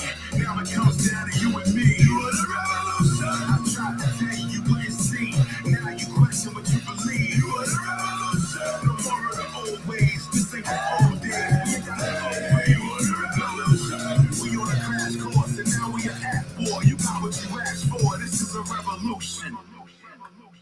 I've been on my last like 5 years, beat down, right there. Truthfully, it's a miracle anyone survives here. Sat in the rain, just praying that the sky's clear. Ain't no country for a pioneer, but you're the second to do it. Gets the respect of the movement, while the rest of the proving just get rejected and booted. Man, I lost count of these scars. Seems hard, but in the presence of the moon, nobody can see stars. You asked for a change and you got it. No weak links in the chain, every man is solid. Knowledge is power, but character's respect. If you think it's on now, you ain't seen nothing yet. Revolutionary minds don't rely on the telling lies, but truly the guys in the rise being televised, compelling without the cap. Got the game on me rap, flowing off the page. Now it's time to make the money match. Anytime I get a shot, I'm a landmine, trying to cross the line. I ball like a landmine. Made my way across the earth to be the best. Now it's time to work circles around the rest. You in a revolution. I'm sick of the way that it used to be. Now it comes down to you and me. You in a revolution. I tried to tell you, you wouldn't see. Now you question what you believe. You in a revolution. No more of the old ways. This ain't the old days. We ain't got the old way. You in a revolution. We on a crash course and now we are at war. You got what you asked for. This is a revolution. Man, that was Revolution by Mega Ran. Y'all go stream that right now on all your major streaming platforms, Tidal, Spotify, Apple Music, of course, Bandcamp as well. If you want to go Mega Ran Music, MegaRanMusic.com. Y'all know what it is, man. Ran is always doing his thug dizzle, bar for bar, always hard. Pause. Who did the track? Yo, with Rated R? Oh, yeah, Rated R popped in there too. He got a little, nice little shout 8 out bar to Rated song. R. I never heard the dude before. This is shout out actually to what his Rated. name was. He's dope. Yeah, the cat who produced it is from like Russia, and his name is Did It Again. Yo, shout out to Did It tight. Again from Russia. Boy, you deserve the most expensive bottle of vodka for that track. Yeah, man, I wish I get him some vodka. Man, I want to get you a nice $1,000 bottle for that one day. Also, yes, I'm on a side note, I'm back on the beats, y'all. I'm over here making beats. I'm trying to get back on the banging out the beats. So G1, we got to talk. The conversation that we had the other day, like, yo, when you getting back to that shit. I'm back on it, man. Yeah. I made a little something. I've been just making like stems and skeletons. I don't bust out that MTV music generator. There you go. It's a good back. I don't really like finish tracks. I just kind of start them off. I get a good drum beat and then I kind of move on. Right. I went into that. I went into that kind of downhill slope for a little while. By the way, Neo, I started on Magic's Music Maker on PlayStation, but that's a different story. Yeah. It's like this sort of slippery slope of just making the 4-bar loop and that sort of thing, and then just kind of going with it or whatever. But since I got into using Ableton Live, I have fun arranging songs now. I enjoy that part of it. So, and what you back on Reason, or you back on or you on Live? What you doing working, Ran? Oh man, I'm on Reason. Yeah, you on Reason? Yes, sir. Oh my god, back on the Reason. Reason's lit now. I do still, man. Your boy, your homie over there. That would have been so nice. Yeah, man. Especially since you can use Reason as an instrument now, so I can open up Reason in Ableton. Oh. Yeah, that's dope. Yeah, man. I haven't heard back from the homie, man. I was just like, let me just try this out, see if my old code still worked, because now it's like pay by the month and stuff now. They've created a different like version of it, but yeah, it's still working, and I'm like, all right, cool. So yeah, man, I'm back on it. So be on the lookout. Random Beats is back. It's on. We Random Beats G1 to the rescue collabs will happen. Collabs are happening. Also, if you are a lover of music, Bandcamp Friday starts in 1 hour and 45 minutes. Go get that. If you want to support your favorite artist on Bandcamp, and all the proceeds will go to them, you can pick up that T Call and G1 36 album. 36 on Bandcamp. Yeah. Much love. Fire. Yes, indeed. Thank you. And then you can go pick up that Revolution also on Bandcamp. You know what I'm saying? Yep. Cracking. Please support your artists, support your people. Like I said, like I mentioned last time, the arts have been probably hit the hardest by this pandemic because everything is based on crowd. So whether it's wrestling, whether it's singing, rapping, opera, plays, movies, whatever situation may be, support all that shit. I will definitely be watching Coming to America too. Probably tonight. I'm gonna stay up, do my usual. I want to give a shout out real quick to two people. First off, Hove making the deal with the head of Square, where now Square owns a share of Tidal, which also puts Jay at the board member position of Square on top of a $250 million check. Jay-Z is now a board member of the creators of every point to sale system at every store right now and Cash App. Like, I thought he was going to be like producing the next Final Fantasy or some shit. Oh no, not that Square. Like not Square Enix. Card reader, not Square Enix. No, we talking about Square that makes point of sale systems, the more simplified ones, and the Cash App has purchased a share of Tidal for $250 million, and now Jay-Z is at the board seat of Square, which also brings more opportunities as far as crowdfunding and things of that nature for your artists uploading their music to Tidal. He said he's actively working on other ways where artists can get revenue through their platform. Nothing set in stone yet, but they are working on solutions. I think that is a big move. That was the first thing I thought about when I heard that Square picked them up. I was like, yo, this man, motherfuckers trying to put more money back in the music. Like, this is great. Yeah, that's big. That's huge. Also, I want to give a shout out to one of my favorite actors, producers, et cetera, et cetera. Overall, just seeing. Shit, I hope he pays that money to listen to the shout out. Man, he won't catch the shout out. Yeah, I know, but hey, overall, a genuine dude. If it's just a conversation amongst friends, so be it. Overall, a genuine dude. I want to give a shout out to Seth Rogen because Seth Rogen, of course, launched Houseplant. Man, friend of the show. Yeah, friend of the show, man. Seth Rogen has finally launched his cannabis brand that he's been working on for the last 10 years. Houseplant will be available next week in the California area.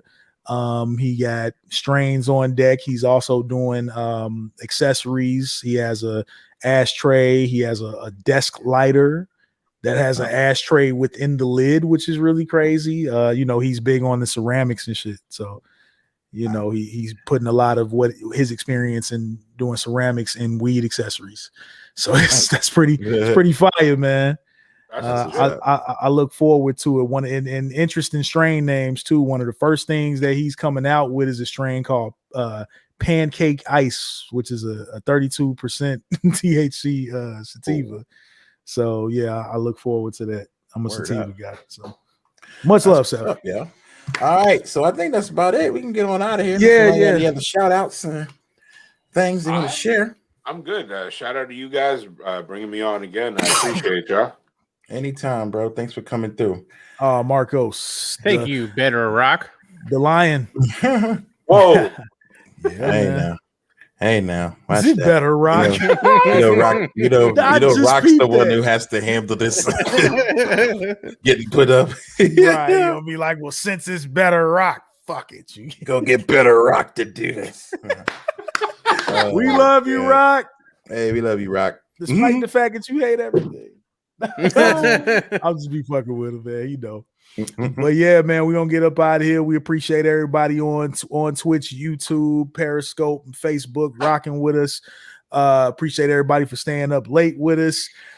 Show went a little longer than expected, but with Rand coming in, we wanted to get as much of Rand inserted in as possible. So much love, and man, keep your shoulders off the mat, and we'll be back next week. All that Rand.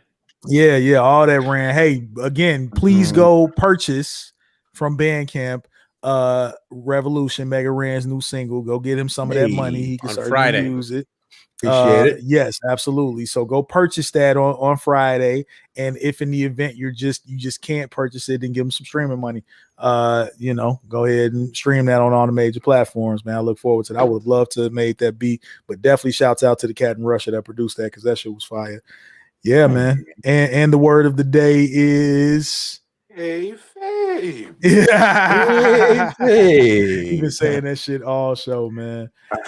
But yeah, man, we out of here. We appreciate y'all for paying that money and tuning in. We will see y'all next week. Peace, I'm G1 to the rescue. That's Mega Rand. Hey. That's Marcos. That's Neo X. Orale Holmes. We're MMP. Hey, where'd T call? Oh, and that's T call. That left a little while ago. He done bounced. Forget the villain. He bounced though. Oh man, we can never forget the villain. Got to do villain things. Yeah, right. Man. I'm gonna go do what I couldn't do on the show, and I will see y'all. All right, y'all. Appreciate y'all. Good night. Good night. Let's do a little raid. Everybody ready for watching WandaVision in a little minute? Oh yeah. Yeah. Oh, later. It is Friday. Oh yeah, I might stay up because I was about to go to bed, but I don't know. Too much shit on TV. That thing. That's the finale. Beats. Rand, you want me to end it in the broadcast? It ain't gonna cut us out, obviously.